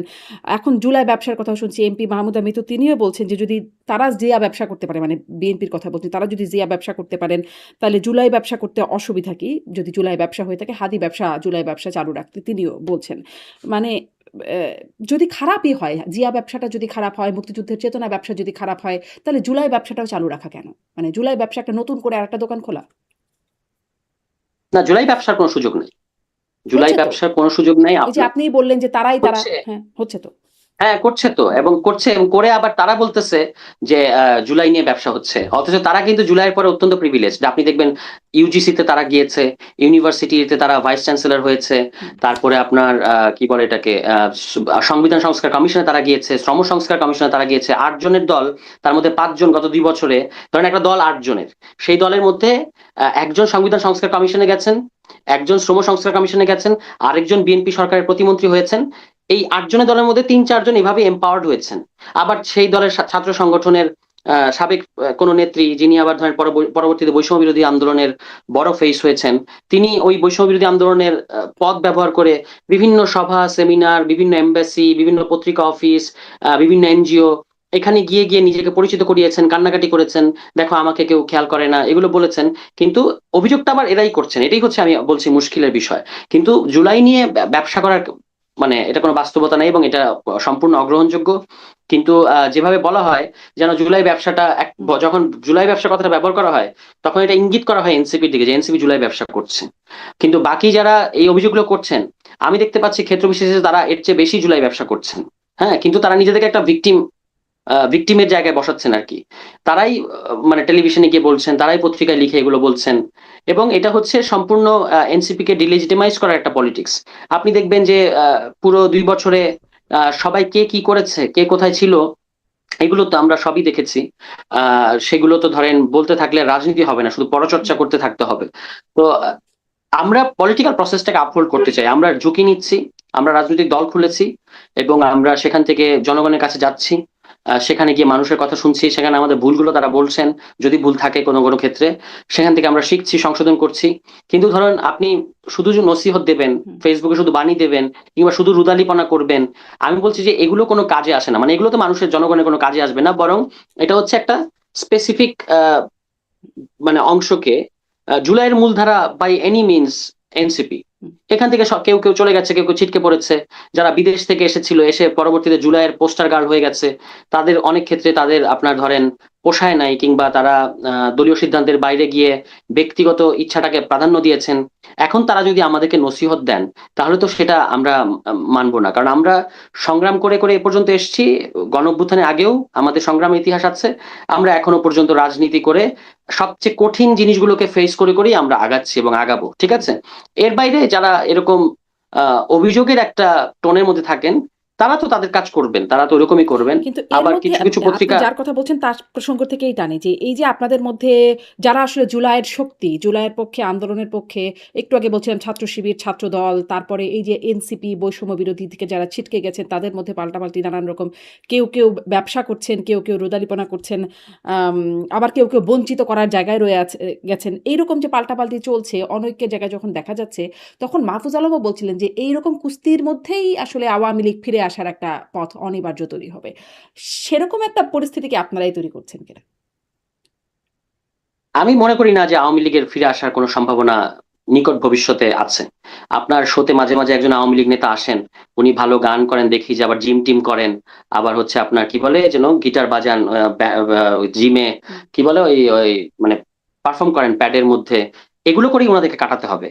হ্যাঁ, আবার তাদের যারা যারা দুর্বল নেতা আছেন, মানে যাদের পয়সা টয়সা নাই, বা যাদেরকে তারা দেশের মধ্যে আহ ঝুঁকিতে রেখে চলে গেছেন, তাদেরকে ওনারা মাঝে মাঝে ওই যেরকম খুদ করে পাঠাবেন এবং বলবেন একটা কর্মসূচি করে ছবি পাঠাও। ওনারা জনশূন্য রাস্তায় ভোরবেলা জঙ্গিদের মতো মুখোশ পরে একটা ব্যানার নিয়ে একটুখানি দৌড় দিয়ে জয় বাংলা বলে আবার গলিতে ঢুকে পড়তে হবে। এগুলোকে রাজনৈতিক কর্মসূচি বলে না। মানে এবং এরকমই তো যতক্ষণ আপনি করতো। রাজনৈতিক মানে এর আগে যখন আওয়ামী লীগ যখন ধরেন দমন পীড়নের রাজনীতিটা করতো, তখন তো বিরোধী দলগুলো এরকমই করতো। তো এখন তারা আসলে তাদেরকে সেই ফ্লোর দেওয়া হবে না, তো তারা আর কি করবে? না, আওয়ামী লীগকে তো দমন পীড়ন করা হচ্ছে না। আওয়ামী লীগকে বলা হচ্ছে যে তুমি আসো এবং বিচার ফেস করো, যদি আপনার যদি সাহস তাদেরকে তো থাকে। নিষিদ্ধ করে সেটা তো রাখা হয়েছে, আপনি করছেন না। কর্মসূচি নিষিদ্ধ করে রাখা হয়েছে না, না, তাদেরকে তো সেটা তো ধরেন সেটা তার সংগঠন, হ্যাঁ কেন, মানে ধরেন একটা সংগঠনের কারোর বিরুদ্ধে যদি কোনো অভিযোগ আসে, তখন প্রথম পদক্ষেপটা কি হয়? প্রথম পদক্ষেপটা হয় যে এটা শুরু হওয়ার আগ পর্যন্ত তোমার পদ স্থগিত থাকবে, হুম। মানে তুমি কার্যক্রম পরিচালনা করতে পারবে না। এটাই করা হয়েছে আওয়ামী লীগের সাথে। আপনি দ্রুততম সময়ের মধ্যে আসেন, দ্রুততম সময়ের মধ্যে ট্রায়াল ফেস করেন, এবং যদি দেখা যায় যে আপনি নিষ্পাপ নিষ্কলুষ, এইমাত্র সদ্য প্রস্ফুটিত গোলাপ, তাহলে আপনি আবার রাজনীতি করতে পারবেন, কোনো সমস্যা নাই। কিন্তু এর আগ পর্যন্ত তো আপনার আপনার ট্রায়াল এখনো আনফিনিশড, কিন্তু আপনাকে আমি বলবো যে হ্যাঁ তুমি তোমার মতো করে যাও, আগের মতো আগের সবকিছু করো, এবং দিল্লিতে বসে প্রেস কনফারেন্স করে বলো হুম। যে বাংলাদেশে আসলে জুলাই গণঅভ্যুত্থান বলতে কিছু হয় নাই, এগুলো সবই হচ্ছে ষড়যন্ত্র। তাহলে তো আপনি বাংলাদেশে কিন্তু আবার কি হলো নর্মালাইজ হতে আসলে, কি পারবেন না। হলো? মানে দিল্লিতে বসে প্রেস কনফারেন্স যেন না করতে পারে, এর জন্য সরকার বারবার দফায় দফায় বলেছে। কিন্তু কোনোভাবেই তাদেরকে মানানো যায় না। দীনেশ ত্রিবেদী ডক্টর ইউনূস সরকারের সময় থেকেই বলে আসছে, কাজ হয় নাই। এই সরকারও সম্প্রতি বেশ তৎপরতা চালিয়েছে। হুমায়ুন কবির বলেছেন, মানে উপদেষ্টা বলেছেন, পররাষ্ট্র প্রতিমন্ত্রী বলেছেন। দফায় দফায় এই বার্তাটা তাদেরকে পাঠানো হয়েছে আনুষ্ঠানিক, অনানুষ্ঠানিক বিভিন্নভাবে। কিন্তু তারা আসলে কোনোভাবেই মানানো গেল না। আমাদের দেশে বলা হলো কোনো গণমাধ্যম যেন সেটার কোনো কাভারেজ না করে এবং গণমাধ্যমগুলো কম বেশি সেটা মেনেই চললো। কিন্তু দেখা গেল যে তারা তো আসলে ঠিকই সেই প্রেস কনফারেন্সটা করলো, রয়টার্স সেটা লাইভ করলো, সব রকম আন্তর্জাতিক গণমাধ্যম সেখানে আসলো এবং সেটার কাভারেজ পেলো। তাহলে আসলে বাংলাদেশ এখান থেকে মানে তাদেরকে আটকে রেখে কি লাভ হতো? কি লাভ হলো? বাংলাদেশের তো এখানে কোনো ক্ষতি নাই, এবং এটা করে তো আওয়ামী লীগের আপনি প্রশ্ন করতে পারেন যে আওয়ামী লীগের কোনো লাভ হয়েছে কিনা এই প্রেস কনফারেন্স করে। হুম। বাংলাদেশের কোনো ক্ষতি নাই। আপনি তো প্রশ্নটা করছেন যে বাংলাদেশের কি লাভ হলো। আসলে আমি বলবো যে বাংলাদেশের কোনো মানে ক্ষতি যদি নাই, লাভই কিন্তু না এই হয় প্রেস বা যদি ক্ষতিরই সংখ্যা না থাকে তাহলে আটকানো কেন? সে বলছে যা বলুক তাতে মানে এত কি যায় আসছে? না, যদি কোনো কারণ লাভ সে তো ক্ষতি না থাকে। তাকে তো এখন প্রায়োরিটি কোনটা? প্রায়োরিটি হচ্ছে তাকে ট্রায়াল ফেস করতে হবে। ট্রায়াল ফেস করার আগে আপনি যদি তাকে সংবাদ সম্মেলন করতে দেন, এরকম এরকম এত প্রিভিলেজড অপরাধী তো সবাই হতে পারে না যে আপনি অপরাধী কিন্তু আপনাকে আমি সংবাদ সম্মেলন করতে দেবো, বা আমি অপরাধী আমি সংবাদ সম্মেলন করতে পারবো।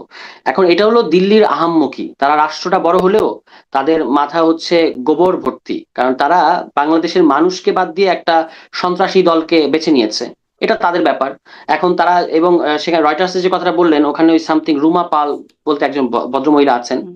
তিনি আসলে ভারতীয় অবশ্যই, এবং অন্তর্বর্তী সরকারের পুরো সময়ে আমাদের যাদের যাদের সাথে তিনি কথা বলেছেন, মানে আমার সাথে কথা বলেন নাই, কিন্তু যাদের সাথে সাথে তিনি বিভিন্ন কথা বলেছেন সেগুলো তো আমরা জানি। তার একমাত্র কনসার্ন ছিল যে অন্তর্বর্তী সরকার ওই আদানির সাথে যে চুক্তিগুলো আছে সেগুলো মানে বজায় রাখবে কিনা, নাকি সেগুলো বাদ দিয়ে দিবে।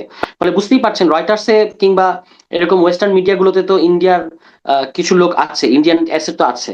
তারা এই ঘটনাটা তাদের মতো করে ফ্রেমিং করতে চাচ্ছে, কিন্তু সেটাতে খুব বেশি লাভ হবে এরকম মনে করার কোনো কারণ নাই। কারণ হচ্ছে দুটো উদাহরণ দিই।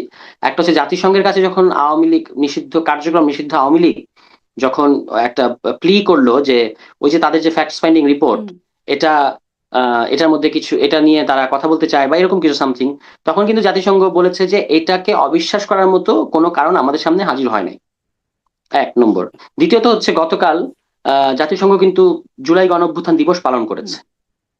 অর্থাৎ আপনি যতই বলেন জুলাইকে আপনি ঝুলাবেন, আপনি জুলাইকে বলবেন জুলাই মানে মিথ্যা, আহ উল্টো আপনি মিথ্যা হয়ে যাচ্ছেন, মানে আওয়ামী লীগ মিথ্যা হয়ে যাচ্ছে। এবং আওয়ামী লীগ ওই যে আপনার এখানে কিন্তু যিনি জিম আওয়ামী করতে লীগের আসেন, পক্ষ জিম থেকে মানে জিম আমার করার যে অনুষ্ঠানে যারা নেতারা আসেন তারা বলেছেন, যারা আসলে যে যারা জাতিসংঘে গেছেন তারা জিজ্ঞাসা করেছেন যে ১৪০০ যে শহীদ কারা তারা সেই তালিকা দিতে মানে সেটি দিতে পারে নাই জাতিসংঘ। মানে যেই জায়গাগুলো প্রশ্ন আমি আপনার কাছে প্রশ্ন আছে সেগুলো আপনার কাছে তুলছি, আপনি যদি এটা আরেকটু ব্যাখ্যা দেন।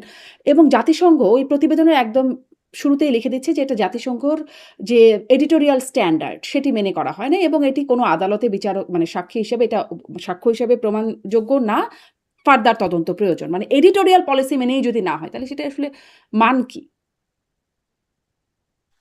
আমরা তো এটা পড়েছি এবং আমরা দেখেছি যে এখানে যে যুক্তিগুলো ব্যবহার করা হয়েছে সেগুলো অকাট্য। আর আমরা তো এটা আমাদের জীবন দিয়ে এখানে দেখেছি। হ্যাঁ, নিশ্চয়ই। এখন এর বাইরে জাতিসংঘ এটাও বলেছিল যে যদি বাংলাদেশ এই কেসটাকে আইসিসিতে নিতে চায় তাহলে তারা সহযোগিতা করবে।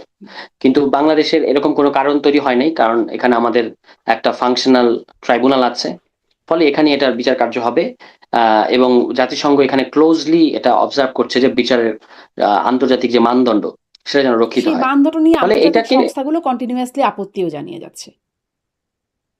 যেমন কোন কোন সংগঠন? যেমন হিউম্যান রাইটস ওয়াচ তারা এটা নিয়ে আপত্তি জানিয়েছে। আম আরো কয়েকটা সংগঠন আছে যারা আসলে স্পেসিফিক্যালি কয়েকটা বিচারের কথা বলে এবং যারা ধরেন আন্তর্জাতিক সাংবাদিক ডেভিড বার্গম্যান তিনি এটা নিয়ে লিখেই যাচ্ছেন। যিনি আসলে আগেও যুদ্ধাপরাধীর ট্রায়াল যখন হয়েছিল তখনও তিনি সেখানে আছেন এবং এই যুদ্ধাপরাধ ট্রাইব্যুনাল নিয়ে তার বিশেষ একটা জায়গা কাজ করার। তারা আসলে এটা নিয়ে নানান রকম অভিযোগ, আপত্তি বা এটার আনফেয়ারনেস, ডিউ প্রসেসের অভাব ইত্যাদি নিয়ে বলে যাচ্ছেন। না, একটা যে হলো যে আপনার হিউম্যান রাইটস ওয়াচের ইয়েটা আমি দেখি নাই, হুম। বা আমি হয়তো এড়িয়ে যেতে পারে, আমার চোখে পড়ে নাই। ডেভিড বার্গম্যান সাহেব তো তখন আওয়ামী লীগের সবচেয়ে অপছন্দের তালিকায় ছিলেন। একদম। এখন আবার তিনি আওয়ামী লীগের সবচেয়ে প্রিয় ব্যক্তি, এরকমই হয়।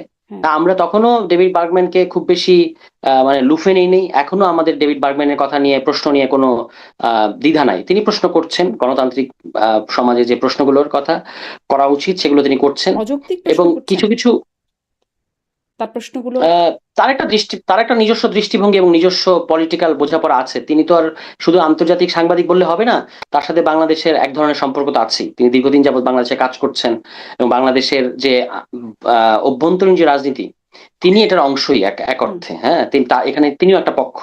ঠিক আছে? ফলে তিনি সেখান থেকেই তার প্রশ্নের ফ্রেমিং তো আছে, ফ্রেমিং গুলো সাজান। সেটাতে কোনো সমস্যা নেই। তিনি তারটা করছেন এবং আমি মনে করি যে বিচারিক প্রক্রিয়া নিয়ে প্রশ্ন থাকাটাই ভালো। তাহলে বিচারিক প্রক্রিয়া আরো বেশি স্বচ্ছ হবে এবং ট্রাইব্যুনালকে জাস্টিফাই করতে হবে তার রায়গুলো। এটা সত্য যে কিছু কিছু ক্ষেত্রে কিছু তো মামলা বাণিজ্য এগুলো তো হচ্ছে, এগুলো বাংলাদেশের প্রায় ঐতিহ্যের মতো যে এগুলো হয়ে থাকে এবং সেগুলো আবার এই রাজনৈতিক দলগুলোই করে থাকে।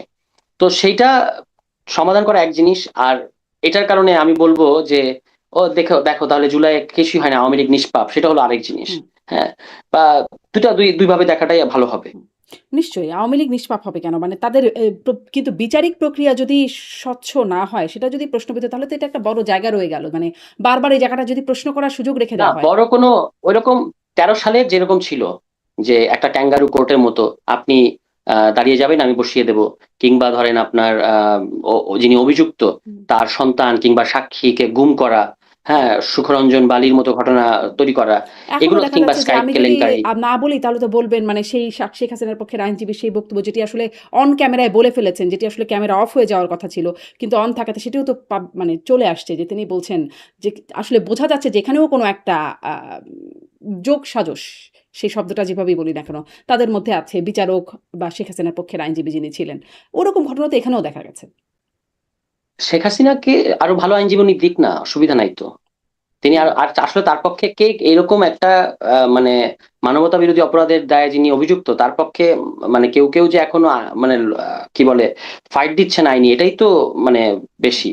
কিন্তু তিনি চাইলে অন্য আরো আরো বড় সাংবাদিক পাঠাতে, আরো বড় আইনজীবী পাঠাতে পারেন, কোনো সমস্যা নেই। বরং কিন্তু সেটা সেই আরো সময় তো আমাদের যে আইনজীবীরাও মবের শিকার হয়েছেন, ধরেন আদালতে মবের শিকার হয়েছেন।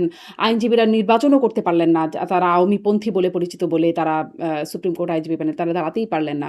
মানে হয়েছে তো শুধুমাত্র আওয়ামীপন্থী ট্যাগ থাকার কারণে তারাও তো এই যদি বলি বৈষম্যের শিকার হয়েছেন। কিন্তু তারা তো আওয়ামী আওয়ামী আইনজীবী তো ছিলেনও। আওয়ামী আইনজীবী তো হিসেবে তাদের যে আদালত আদালত কিংবা কোর্ট পাড়ায় তাদের যে গত 17 বছরের দোর্দণ্ড প্রতাপ হুম, কিংবা তাণ্ডব, এগুলো যারা ভিকটিম তাদের তো কিছু কিছু ক্ষোভ তৈরি হয়েছে। কিন্তু সেটাও আমি মনে করি যে একটা আইনি প্রক্রিয়ায় মানে একটা ডিউ প্রসেসে ডিল করা উচিত। হামলা কিংবা হুম। পাল্টা ধাওয়া এগুলো যদি আমাদের কোর্ট পাড়ায় কিংবা আদালতে হয়, সেটা কাঙ্ক্ষিত না। ফলে সেটা সেটা আলাদা জিনিস, সেটা আমাদের রাজনৈতিক সমালোচনা, মানে আমাদের ইন্টারনাল পলিটিক্স এর সমালোচনা। ট্রাইব্যুনালের বিচারিক প্রক্রিয়ার ব্যাপারটা আলাদা।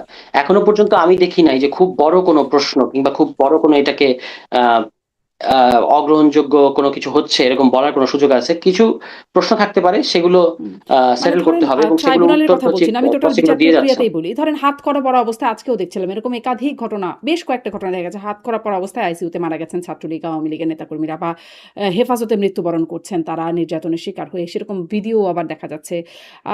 ধরেন জামিন হচ্ছে না। মামলাটা অনেক মামলা আছে যে তার বিরুদ্ধে আসলে যথাযথ মামলার বদলে কোনো একটা ভুয়া মামলা আছে। সেই ভুয়া মামলায় তিনি জামিন পাচ্ছেন না। এরকম অনেক রয়ে গেছে। তাহলে আসলে বিচারটা প্রশ্নবিদ্ধ না হয়ে উপায় কি? না বিপরীত চিত্র আছে, মানে অবিশ্বাস্য দ্রুতগতিতে জামিন পাচ্ছে, আছে, কিংবা হচ্ছে আপনার আছে। হ্যাঁ। এবং হাত করার কথা বললেন, আমি তো দেখতে পেয়েছি যে ইনু সাহেব তিনি কিভাবে হাস্যোজ্জ্বল মনে হচ্ছেন যেন তিনি সচিবালয়ে প্রবেশ করছেন, তিনি মন্ত্রী হিসেবে সেভাবে করেও তিনি আদালতে আসছেন, এগুলো তো আমরা দেখেছি। কি ফলে এগুলো আছে। এবং আহ, আমার বক্তব্য হলো যে আমি তো বিচারিক বা আদালতের ভেতরের ব্যাপারটা অত ভালো বুঝি না। হুম, হুম। যেটুকু আমি বাইরে থেকে একজন সচেতন নাগরিক কিংবা পলিটিশিয়ান হিসেবে প্রত্যাশা করতে পারি সেটা হচ্ছে বিচারিক প্রক্রিয়াটাকে একেবারেই প্রশ্নের ঊর্ধ্বে রাখতে হবে।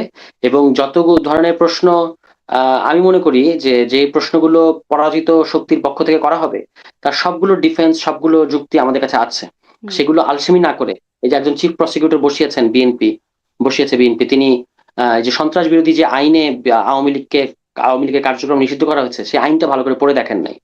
এবং তিনি বলছেন যে শেখ হাসিনার বক্তব্য প্রচার করা যাবে যদি সেটা বিদ্বেষমূলক না হয়।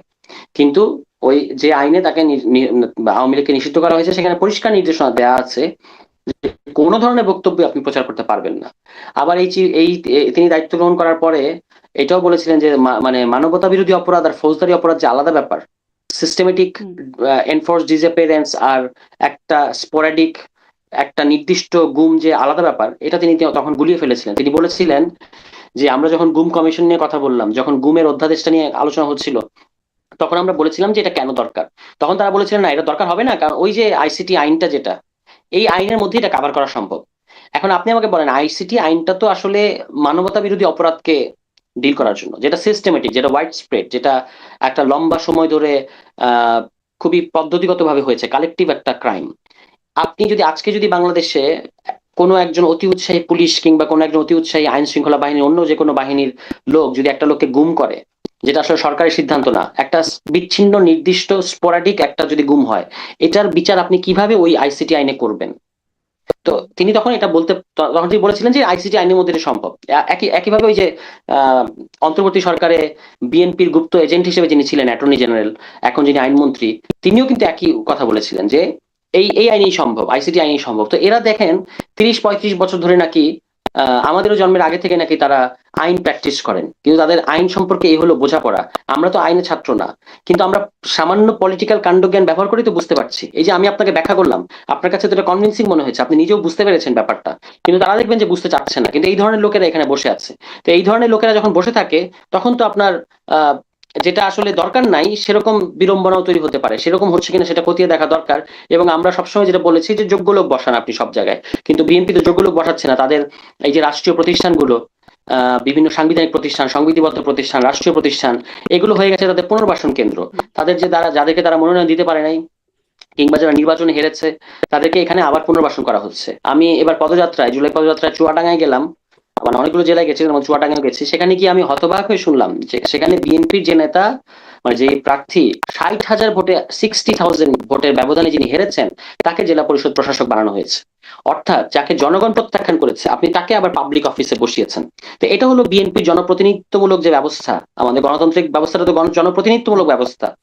ওনারা তো বলেন যে ওনারা বহুদলীয় গণতন্ত্রের প্রবক্তা, কিন্তু তাদের আন্ডারস্ট্যান্ডিং অফ এই বহুদলীয় গণতন্ত্র হচ্ছে এরকম যে যিনি নির্বাচনে হেরে গেছেন তাকে ওনারা, এবং 60,000 ভোটের ব্যবধানে, 600 ভোট না, 6,000 ভোট না, 60,000 ভোট, তাকে তারা আবার পাবলিক অফিসে বসিয়ে দিয়েছেন। তো তারা সম্ভবত মনে করেন যে এগুলো তাদের দলীয় সম্পত্তি কিংবা পুনর্বাসন কেন্দ্র, তা এখানে তারা বসাচ্ছেন, এবং যাকে মনোনয়ন সামনে দিতে আসলে পারেন নাই। রাষ্ট্রপতির নিয়োগ আছে। একটু একটু কয়েকটা জায়গায় সুনির্দিষ্টভাবে আসি। রাষ্ট্রপতির নিয়োগের তফসিল ঘোষিত হয়েছে, নির্বাচনের তফসিল ঘোষিত হয়েছে, নির্বাচন কমিশন ঘোষণা করেছে। ডক্টর ইউনূসের নামও শোনা যাচ্ছে, আর মির্জা ফখরুল ইসলামের নামও শোনা যাচ্ছে খুব জোরে সোরে। আরো হয়তো কিছু কিছু নাম আছে। আপনাদের কোনো প্রেফারেন্স আছে? দেখুন, আমি একটা একেবারেই ব্যক্তিগত মতামত দিই, এটার সাথে আমার দলের কোনো সম্পর্ক নাই, মানে এটা নিয়ে আমাদের দলীয় ফোরামে কোনো আলোচনা হয় নাই। কিন্তু রাজনীতি করার বাইরে একজন অবজারভার হিসেবে আহ এটা আমার মন্তব্য। বিএনপি যদি একটা পরিণত কিংবা ম্যাচিউর দল হতো, তাহলে তারা ডক্টর মোহাম্মদ ইউনূসকে প্রধান রাষ্ট্রপতি বানাতো। হুম, কিন্তু বিএনপির সেই রাজনৈতিক প্রজ্ঞা নাই। হুম। কারণ হচ্ছে, আমি কেন এটা বললাম, এই মুহূর্তে ইন্টারন্যাশনাল যে সিনারিও সারা পৃথিবীতে, এটা ডিল করার মতো একজন মাত্র ব্যক্তি বাংলাদেশে আছেন, যিনি হচ্ছেন ডক্টর মোহাম্মদ ইউনূস। ঠিক আছে, এমনকি খলিলও তার কাছে, রজার খলিল যাকে বলা হচ্ছে যে পররাষ্ট্রমন্ত্রী, তিনিও তার ধারে কাছেও ঘেঁষতে পারবেন না। তো কিন্তু যে ধরনের চ্যালেঞ্জ গুলো বিএনপি কে ফেস করতে হচ্ছে এবং হবে, যে ধরনের জটিল ভূরাজনৈতিক পরিস্থিতি তৈরি হয়েছে এবং হবে, সেগুলো মোকাবেলা করার জন্য বিএনপিতে তো আমি একটা লোক ডক্টর দেখি মোহাম্মদ না, ইউনূস কি এমন একটা মানে লোক। চ্যালেঞ্জ মোকাবেলা করার নজির স্থাপন করেছেন যে তাকেই, তিনিই একমাত্র চয়েস? অনেক সময় বলে না যে চেহারাই কাফি, হুম। আমরা কিন্তু এটা বলি আর কি, চেহারাই কাফি মানে চেহারাই যথেষ্ট। তো তার সেই আন্তর্জাতিক এক্সপোজার এবং আন্তর্জাতিক মানে ক্যালিবার, গ্রহণযোগ্যতা আছে, যেটা বিএনপি সরকারের জন্য কিন্তু একটা আমার বিরাট প্রশ্ন অ্যাসেট হচ্ছে, হতে পারত। গ্রহণযোগ্যতা দিয়ে কি করলেন তিনি? তার হাতেও তো একটা সময়, 18 মাসের একটা সময় ছিল। অনেক আন্তর্জাতিক কিছু করেছেন। গ্রহণযোগ্যতা দিয়ে ভারতের সাথে সম্পর্ক, সে জায়গাটাও মানে খুব কিছু হলো না। শেখ হাসিনাকে বন্ধ করা গেল না তার ভারতের সাথে বক্তব্য। সম্পর্ক, ধরেন মার্কিন চুক্তিটাও করে নিতে হলো, এবং সেটি আমার অনুষ্ঠানে বলছিলেন এবি পার্টির সাধারণ সম্পাদক ব্যারিস্টার ফুয়াদ, তিনি বলছিলেন যে নির্বাচনকে রেকগনিশন পাবার জন্য এই চুক্তি করার কোনো বিকল্প ছিল না। ফলে এই বিকল্পহীনভাবে চুক্তিটাও করে নিতে হলো। মানে এরকম আসলে কি এমন গুরুত্বপূর্ণ বা ভালো নজির স্থাপন করে গেছেন যার কারণে তাকে চেহারায় কাফি মনে হচ্ছে? অনেক কিছু করেছেন 18 মাসে। মানে অ্যাপার্ট ফ্রম ফায়ার ফাইটিং, যে ধরনের একটা ধ্বংসস্তূপে পরিণত হয়েছিল, এই ফায়ার ফাইটিং তো করেছেনই। প্রায় সমস্ত থানা ধ্বংসস্তূপে পরিণত হয়েছিল, সেগুলোকে রিস্টোর করা দ্রুততম সময়ের মধ্যে। ধরেন এই যে বিএনপি সরকারকে দেখতে পাচ্ছেন না, এই বিএনপি সরকার যদি ক্ষমতায় বসতো 5 আগস্টের পর, তারা 5 বছরই থানাগুলোকে রিস্টোর করতে পারতো না, কারণ তারা যে ক্যাপাসিটি দেখাচ্ছে। কিন্তু এই দুর্বল সরকার শুধুমাত্র প্রধান মানে ইউনূস সাহেবের ওই ব্যক্তিত্বের ভারেই এই কাজগুলো করতে পেরেছে। এর মধ্যে তারা অনেকগুলো সংস্কার প্রস্তাব দিয়ে গেছে, তারা গণভোট আয়োজন করেছে, এবং সবচেয়ে মোস্ট কিছুই কাজে ইম্পর্টেন্টলি আসেনি। একটা আসে নাই, সরকার সেটা তো প্রস্তাবও বিএনপির কাজে সমস্যা, আসে নাই, সেটা তো গণভোটও কাজে আসে নাই, কিছুই তো কাজে আসে নাই। সেটা তো বিএনপির সমস্যা, সেটা সেটা প্রধান উপদেষ্টা বা আমি তো ইউনূস নিয়ে কথা বলছি। হুম। এটা তো ইউনূসের সমস্যা না। ইউনূস তো সাকসেসফুলি গণভোট দিয়ে গেছেন এবং তিনি তো পাওয়ার ট্রানজিশন, যেটা সবচেয়ে ইম্পর্টেন্ট, যেটাকে আসলে পিসফুলি বিএনপি বলে অন্তহীন প্রতারণার দলিল, তারা আসলে অন্তর্বর্তী সরকার প্রতারণা করেছেন। ইউনূস বলেছিলেন ঠিক যতটুকু সম্মতি হবে ততটুকুই ভিতরেই হবে আসলে, সেটার উপরেই হবে জুলাই সনদ, বা সেটার উপরেই গণভোটের আয়োজনটা হবে। কিন্তু তার বাইরে অনেক কিছু আছে যেটা আসলে সম্মতি হয় না, সব দল যতটুকু সম্মত হবে তার বাইরে অনেক কিছু আছে, ফলে প্রতারণা বলছে। না, এটা তো ধরেন জুলাই সনদটা তো আমার মাথায় স্ক্যান করার মতো, মানে আমি এটা জানি অক্ষরে অক্ষরে কোথায় কোথায় কি আছে। ফলে বিএনপির এই কথাগুলো যখন শুনি তখন আমি কি রিয়াকশন দিব আমি বুঝতে পারি না। মূলত বিএনপির এই বক্তব্যগুলো প্রতারণামূলক বক্তব্য, কিন্তু সেটা কিন্তু একটা ডিফারেন্ট আলোচনা। হুম। আমরা যদি জুলাই সনদে আলোচনা করি তখন এটা নিয়ে বিস্তারিত আলোচনা করা যাবে, কিন্তু আমি যেটা বলছিলাম সেটা হচ্ছে প্রধান, মানে আপনি ডক্টর মোহাম্মদ ইউনূসের যে কর্মকাণ্ডগুলো, এগুলো আমি মনে করি 18 মাসে যেগুলো করে গেছেন, হ্যাঁ অনেক কিছুই পারেন নাই, ডেফিনেটলি অনেক কিছু পারেন নাই বা তাকে পারতে দেওয়া হয় নাই। তাকে যে মাত্রায় ব্ল্যাকমেইল করেছেন বিএনপি এবং অন্যান্য ক্ষমতাসীন পক্ষ, আমলাতন্ত্র থেকে শুরু করে বাংলাদেশের কোন সরকারের বিরুদ্ধে তো সেই সরকারের আমলারা মুভমেন্ট করেছে এরকম খুব বেশি নজির নাই। এনডিআর এর আমলারা মুভমেন্ট করেছে, জনপ্রশাসনের আমলারা মুভমেন্ট করেছে, এবং ভুতুরে 2 থেকে 250 আন্দোলন হঠাৎ করে গজিয়ে গেল, সেগুলো আবার এখন নাই। হ্যাঁ, তো এগুলো তো আমরা সবই বুঝি কোথা থেকে আসে। ওই যে ওবায়দুল কাদের পলাতক বলতো না যে কোথা থেকে এলো এরা, তো এই যে কোথা থেকে এলো এরা এটা তো আমরা জানি, কিন্তু এখন কিন্তু নাই, আপনি দেখবেন। তো এর মধ্যেও যে তারা মোটামুটি কিছু জায়গায় সীমাবদ্ধতা বা খামতি বাদ দিলে সাকসেসফুলি সময়টা পার করেছেন, এবং আমি যেটা বলছি মোস্ট ইম্পর্টেন্টলি বিচ্ছিন্ন ঘটনাগুলোকে বাদ দিলে একটা পিসফুল ট্রানজিশন, পাওয়ার ট্রানজিশনটা করতে পেরেছেন, এটা হচ্ছে তার সবচেয়ে বড় কৃতিত্ব। এবং এটা পেরেছেন আপনি 5 বছর পরে কল্পনা করেন ওরকম একটা একটা সিস্টেম যেটা পুরোপুরি আওয়ামী লীগের তৈরি করা একটা সিস্টেম, এটার যিনি মানে নিউক্লিয়াস, তিনি এই দেশ থেকে পালিয়ে গেছেন, এবং তারপরে এই সিস্টেমটা প্রায় কলাপস করেছে, কিন্তু তাদের অ্যাসেট গুলো রয়ে গেছে বাংলাদেশে। এরকম একটা পরিস্থিতিতে বিএনপি তো সাহস হয়নি বাংলাদেশের দায়িত্ব নেওয়ার। ছাত্ররা তো তাদেরকে সেই প্রস্তাব দিয়েছিল। আপনি যে প্রথম আলোতে যদি রিসেন্টলি স্থানীয় সরকার মন্ত্রীর সাক্ষাৎকারটা পড়েন, সেখানে কি এতদিন কিন্তু আমরা কথা বলেছি যে আমরা জাতীয় সরকারের প্রস্তাব দিয়েছি, তারা রাজি হয় নাই। এখন তো তিনি এটা স্বীকার করেছেন, তাই না, যে ওরা জাতীয় সরকার প্রস্তাব দিয়েছিল কিন্তু আমরাই বলেছি অন্তর্বর্তী সরকারের কথা। মানে অন্তর্বর্তী সরকারটা বিএনপির সরকার। এখানে শুধু ছাত্রদের ইয়েটা কতটুকু যে তারা প্রধান উপদেষ্টা হিসেবে ডক্টর মোহাম্মদ ইউনূসের নামটাকে এস্টাবলিশ করতে পেরেছিল। এবং আজকেও যদি আপনি আসিফ নজরুলের সাক্ষাৎকার দেখেন, প্রথম আলোতে ধারাবাহিকভাবে সাক্ষাৎকার ছাপছে, তো এই মির্জা ফখরুল ইসলাম আলমগীর এবং আসিফ নজরুলের সাক্ষাৎকার, এই দুজনের সাক্ষাৎকার আমি মনে করি একটা ঐতিহাসিক ডকুমেন্ট হিসেবে থাকবে। কারণ আমরা তো কথা বললে সেটা ইয়ে হয় না। উনারা তো বলছেন যে এই যে প্রধান উপদেষ্টা হিসেবে ডক্টর মোহাম্মদ ইউনূসকে ছাত্ররা কিভাবে এখানে এস্টাবলিশ করেছে, এবং তারা সেনাবাহিনী বলেন কিংবা রাজনৈতিক দলগুলো বলেন, তারা কিন্তু এটা মানতে চায় নাই, এবং এটা নিয়ে অনেক সময় পার হয়েছে। তো এটাই, মানে অন্তর্বর্তী সরকারটা হচ্ছে একটা বিএনপির প্রজেক্ট। হ্যাঁ, ছাত্ররা এখানে ছিল, এবং আপনার যে কারণে আমি বলছিলাম যে এই 5 তারিখের পরে এই ওইরকম একটা ভঙ্গুর অর্থনীতি, ওরকম একটা ভঙ্গুর আইন শৃঙ্খলা পরিস্থিতি, ওরকম একটা ভঙ্গুর দেশ, এটার দায়িত্ব তো জনাব তারেক রহমান কিংবা বিএনপি নিতে চায় নাই। বিএনপি তো এই যে 1.5 বছরে তাদেরকে যে মোটামুটি একটা গোছানো জায়গায় দিয়ে গেল, এই রাষ্ট্রই চালাতে পারছে না। এই সমস্ত কারণে আমি বলছি, আমরা তো রাষ্ট্রপতি প্রসঙ্গে ছিলাম, যে বিএনপি যদি একটা প্রজ্ঞাবান দল হতো তাহলে তারা তাকেই বেছে নিত, কিন্তু তারা সেটা করবে না। করবে না কেন? কারণ তাদের দলের মধ্যে তৃণমূলে যেমন খাই খাই আছে, যেটা তাদের দলের এমপি স্বীকার করছেন, আবার তাদের দলের উচ্চ পর্যায়ে কে মহাসচিব হবেন, কে শেষ বয়সে রাষ্ট্রপতি হবেন, এগুলো নিয়েও প্রতিযোগিতা আছে, কে আপনারা কি কোনো স্পিকারটা আভাস হবেন। পেয়েছেন যে আপনার তো মানে আপনি বলছেন যে বিএনপি ম্যাচিউরড হলে ডক্টর ইউনূসকে রাষ্ট্রপতি বানাতে হবে, এখন বিএনপি সেই ম্যাচিউরিটি আছে বলে আপনার মনে হচ্ছে কিনা, আর আপনার কাছে কি না, মনে হয় নাই। কোনো মানে আপনার কাছে কোনো ধারণা পেয়েছেন কিনা বা আলোচনা শুনেছেন কিনা কে হবেন রাষ্ট্রপতি? না, আমরা যতটুকু বুঝতে পারছি মির্জা ফখরুল ইসলাম আলমগীর তিনি রাষ্ট্রপতি হবেন, এবং এটা আমি কিন্তু তাকে মনে করছি না যে তিনি অযোগ্য বা এরকম কিছু, এটা আমার বলার উদ্দেশ্য ছিল না। হুম। আহ, সেটা যেন আমার ভুল ভুল বোঝাবুঝি না হয়। আমি তাকে অত্যন্ত রেসপেক্ট করি, তিনি একজন ডিসেন্ট পলিটিশিয়ান, বর্ষিয়ান রাজনীতিবিদ। তিনি এটা ডিজার্ভ করেন না, প্রশ্নটা সেটা না।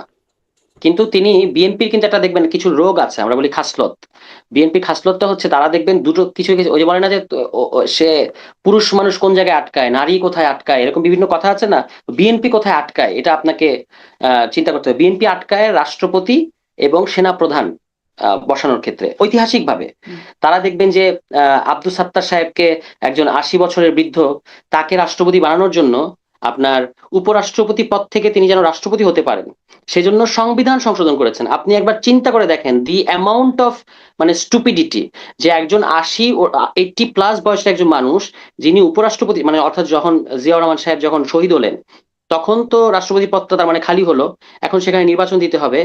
বিএনপির ভেতরে একাংশ এবং সেনাবাহিনীরও একটা অংশ, তারা চান নাই যে শহীদ প্রেসিডেন্টের স্ত্রী তিনি এসে এই জায়গাটা গ্রহণ করুক। কিন্তু ওই যে 40 দিনের একটা ব্যাপার আছে বাঙালি বধুর, এই সুযোগে তারা হচ্ছে আপনার আব্দুস সাত্তার, যিনি তখন উপরাষ্ট্রপতি ছিলেন, এবং বাংলাদেশের সংবিধানে উপরাষ্ট্রপতি পদে থেকে আপনি রাষ্ট্রপতি নির্বাচন করতে পারবেন না, কোনো বিধান ছিল না, কিন্তু তিনি যেন পারেন এবং বেগম খালেদা জিয়াকে যেন আটকানো যায়, সেই জন্য একটা সংবিধান সংশোধনী করেছে বাংলাদেশের 6th অ্যামেন্ডমেন্ট। হুম। এই হলো ৮০ তাদের বছরের বৃদ্ধের কথা আন্ডারস্ট্যান্ডিং অফ বলছেন, এখন পলিটিক্স। ৮৬ বছরের বৃদ্ধ বা আরো বেশি হয়তো হয়ে যাবেন ডক্টর ইউনূস বলি থাকলে। বলি আমি বলি আমি বলি মানে বৃদ্ধ এটা হলো ছাড়া তাদের গতি নেই। Understanding of hmm. Politics and constitution, যে এই একজন ব্যক্তিকে এটা এক জায়গায় বসানোর জন্য তারা সংবিধান সংশোধন করে ফেলেছে। আর এখন যখন আমরা গণ অভ্যুত্থানে পরে বললাম যে সংবিধান পরিবর্তন করা দরকার, তখন তারা এটাতে দেখবে একেবারে ছ্যাঁত করে উঠলো যে না, করা যাবে না ইত্যাদি। তো এই যে রাষ্ট্রপতির এটা একটা, তারপর বি চৌধুরী, যিনি দলের প্রতিষ্ঠাতা মহাসচিব, তাকে তো আপনি দেখেছেন, আপনার মনে আছে যে কিভাবে প্রায় অপমান করে বাধ্য হয়ে তাকে রাষ্ট্রপতি পদ থেকে ইস্তফা দিতে হয়েছিল। কারণ হচ্ছে তিনি দলীয় সিদ্ধান্ত, তখন ওই যে শহীদ প্রেসিডেন্ট জিয়াউর রহমানকে শহীদ কথাটা ব্যবহার করেন নাই কোনো একটা বাণীতে হুম। কিংবা কিছু একটাতে, তখন দল চাপ দিয়ে তাকে আপনার রাষ্ট্রপতি পদ থেকে সরিয়ে দিল। এরপর তারা ইয়াজউদ্দিন সাহেবকে রাষ্ট্রপতি বানালো, সেই ইয়াজউদ্দিন সাহেবই 111-এর কারিগর, ঠিক আছে। তারপরে হচ্ছে এখন কাকে দেবে, এগুলো নিয়ে বিএনপির মধ্যে টেনশন আছে, মানে ভেতরে ভেতরে, যে দলের লোক দিলে এবার এই ধরনের সমস্যা, দলের লোক দিলে এখানে কি তাদের যে আচ্ছা সমস্যা, ধরেন শেষ করেন, হ্যাঁ শেষ করেন, শেষ করেন। দলের একজন একজন দলের একজন ব্যক্তিত্ব সম্পন্ন বড় নেতাকে রাষ্ট্রপতি বিএনপি বানাতে চায় না, আবার না বানিয়েও উপায় নাই। কেন বানাতে চায় না? কারণ তার তো দলে অনুসারী আছে, তো তিনি রাষ্ট্রপতি হলে তো ওই আজ্ঞাবহ লেফট রাইট করবেন না। এই জন্য তার বিএনপি দরকার একজন ওই চুপ্পু মার্কা একজন রাষ্ট্রপতি হলে বিএনপির জন্য সবচেয়ে ভালো হয়। কিন্তু আবার দলের মধ্যে চাপ আছে যে এরকম নেতাকে, বড় নেতাকে রাষ্ট্রপতি বানাতে হবে। এগুলো নিয়ে বিএনপির ভেতরে আমরা চলতি ভাষায় যেটা বলি বেড়াছেড়া অবস্থা। তো এখন আপনি সেনাবাহিনীর প্রসঙ্গটা আমি শুধু বলি, এটা ইন্টারেস্টিং, মানে আমার মনে হলো যে বলে রাখা ভালো। বিএনপি দেখবেন যাকে সেনাবাহিনী প্রধান বানায়, সেই বিএনপির যাকে বলে যে পেছন থেকে ছুরি মারে। হুম। এটার এরশাদ বলেন, 96-এর ওই যে নাসিম বলেন, তিনি একটা কুয়ের চেষ্টা করেছেন কিন্তু ব্যর্থ হয়েছেন। তারপর আপনার এই যে ফখরুদ্দিন না মঈনুদ্দিন, মঈনুদ্দিন ওই মঈনুদ্দিন ওই সময় যিনি, সেনাপ্রধান। মঈনুদ্দিন, হ্যাঁ। তো দেখেন আপনি যাদেরকে তারা বসিয়েছে, আপনি এরশাদকে বসিয়েছেন, আপনাকে সে ছুরি মেরেছে। আপনি নাসিমকে বসিয়েছেন, সে আপনার বিরুদ্ধে কু করার চেষ্টা করেছে। আপনি মঈনুদ্দিনকে বসিয়েছেন, সে 111 করে আপনার মানে মেরুদণ্ড ভেঙে আপনাকে লন্ডনে পাঠিয়ে দিয়েছে। এখন এটা কিন্তু আমি সেলিব্রেট করছি না, এটা তার সাথে অন্যায় হয়েছিল, হুম। মানে জনাব তারেক রহমানের সাথে এটা আর অন্যায় যাকে হয়েছিল। বিশ্বাস কিন্তু করেন আমি সেই বিশ্বাসঘাতকতার সুযোগ পায়। এক্স্যাক্টলি, এটাই হচ্ছে আমার পয়েন্ট। তো এইগুলো ক্রাইসিসের মধ্যে বিএনপি আছে, এবং এই যে 40 বছর একটা দল বা 50 বছর একটা দল, তার কিন্তু এখনো পর্যন্ত এগুলো সেলফ অ্যাসেসমেন্ট নাই যে আমার এগুলো ঐতিহাসিক, যাকে বলে অ্যাকিলিস হিল, যেগুলো হচ্ছে আমার দুর্বল জায়গা, হ্যাঁ, যেখানে বরাবর হিট করলে আমি কুপকাত হয়ে যাই। কিন্তু তারা ওই একই জায়গায় আমরা দেখতে পাচ্ছি, মানে অনিবার্য, আপনি দেখতে পাচ্ছেন যে সে খাদের কিনারে পড়ে যাচ্ছে, কিন্তু আপনি তাকে বলতেছেন যে ভাই আপনি তো পড়ে যাচ্ছেন, কিন্তু সে পড়বেই, এরকমই একটা জায়গায় সে আছে। তো দেখা যাক তারা রাষ্ট্রপতি ইস্যুটা কিভাবে ডিল করে, তাদের 2/3 আছে এখানে। তো আমাদের আমাদের পপকর্ন নিয়ে বসে থাকা ছাড়া তেমন কোনো কাজ নাই। মানে আপনার আমরা তো আর ধরেন একটা রাষ্ট্রপতি একজনকে বসালাম, মানে প্রার্থী দিলাম, সেটা তো দিতে পারি আমরা কিন্তু নিয়ম অনুযায়ী, কিন্তু তাদের তো দুই এখানে কি তৃতীয়াংশ সেনা প্রধানের অবস্থান কিছু আছে কিনা? মানে যখন রাষ্ট্রপতিকে সরিয়ে দেওয়া হলো, একটা লামসাম কারণ হলো তার অসুস্থতা, তখনও সেনাপ্রধান দেশের বাইরে। এখন যখন আবার রাষ্ট্রপতি নির্বাচন, তখনও আবার এয়ার অ্যাম্বুলেন্সে মামাকে নিয়ে দেশের বাইরে গেছেন সেনাপ্রধান। মানে তিনি সবসময় এই সময়গুলোতে সেনাপ্রধান দেশের বাইরে থাকছেন। সেনাপ্রধান কি এখানে কিছু তাকে বাইরে পাঠানো বা বাইরে থাকুক এরকম কোনো বিষয় আছে? সেনাপ্রধান তো আমি আমি আপনাকে শুনলাম, এটা অবশ্য আমি জানতাম না যে আচ্ছা। তিনি দেশের বাইরে চলে গেছেন বা চলে গেছেন বা দেশের বাইরে চিকিৎসার কারণে বা কোনো একটা কারণে গেছেন। তিনি তো ফিরবেন না এরকম কোনো বিষয় না, তিনি তো অবশ্যই ফিরবেন। এবং নির্বাচন তারও টাইম আছে, রাষ্ট্রপতি নির্বাচন তো এখনই হচ্ছে না, তফসিল ঘোষণা করা হয়েছে কিন্তু এখনো সময় আছে। মূল ব্যাপারটা হলো যে এটা সেনাপ্রধানের এখানে কোনো কানেকশন এরকম আমি মনে করি না। আর চুপ্পুর ব্যাপারটা হলো কি, চুপ্পুর ব্যাপারটা যে গ্রাউন্ডে তাকে সরানো হয়েছে, আমরা তো 1961 সালেই দাবিটা করেছি, এবং সেই দাবিটা যৌক্তিক ছিল যে তাকে সরিয়ে দেওয়া উচিত। কিন্তু বিএনপির এটা হলো দেউলিয়াত্ব, যে তারা এখন এসে সরাচ্ছে কেন? আপনি তাকে লন্ডনে পাঠালেন চিকিৎসার কারণে, এসে সে এখন বলছে যে মানসিক ভাবে শারীরিক ভাবে অসুস্থ, এই কারণে সে চলে যাবে, যিনি 2 দিন আগে বলেছেন যে বিএনপি চাইলে আমি থাকবো। তাই না? মানে জিনিসগুলো তো মেলে না তো একটা একটার সাথে। মূল জিনিসটা আমি আপনাকে বলি, মূল জিনিসটা হলো যে বিএনপি সরকারের 6 মাস হয়েছে, এবং এখন যদি তারা নতুন সরকার, নতুন রাষ্ট্রপতি বসান, তাহলে নির্বাচনকালীন তারা তাদের একজন রাষ্ট্রপতি পাবেন, যেটা বিএনপির জন্য অত্যন্ত জরুরি। হুম। কারণ হচ্ছে বিএনপি অতীতেও আপনি দেখেছেন যে ক্ষমতা এমনি ছাড়ার তো মুহূর্তে, নির্বাচনকালীন অন্য কোন রাষ্ট্রপতি আসতেন তাছাড়া? ধরেন আপনি যদি বিএনপি আসার সাথে সাথে যদি তারা রাষ্ট্রপতিটা প্রথমেই রাষ্ট্রপতি আপনার পরিবর্তন করে ফেলতো, হুম, তাহলে বিএনপি সরকারের মেয়াদ এবং তাদের রাষ্ট্রপতি মেয়াদ একই সাথে শেষ হতো। হুম। কিংবা ধরেন ওই যে অন্তর্বর্তী সরকারের সময় আমরা এই যে সাংবিধানিক ধারাবাহিকতার কথা তারা বলে, এগুলো স্রেফ বোগাস। আমি হাজারটা আপনাকে উদাহরণ দিতে পারবো যে কোথায় কোথায় তারা সংবিধান লঙ্ঘন করেছে। তাদের প্রয়োজন হলে তারা সংবিধান লঙ্ঘন করবে, বা সংবিধানকে তারা আসলে ভায়োলেট কিন্তু করতেই হবে, রাষ্ট্রপতি পরিস্থিতিটাই নির্বাচন এমন। করে যাওয়ার জায়গাটা তো তারাই করতো। মানে যেই হোক না কেন সে বিএনপির রাষ্ট্রপতিই হতো পরবর্তী নির্বাচনের সময়। না, ধরেন একসাথে মেয়াদ যদি শেষ হয়, তখন আপনি সেই পরিস্থিতিতে অন্য কেউ আসতে পারত।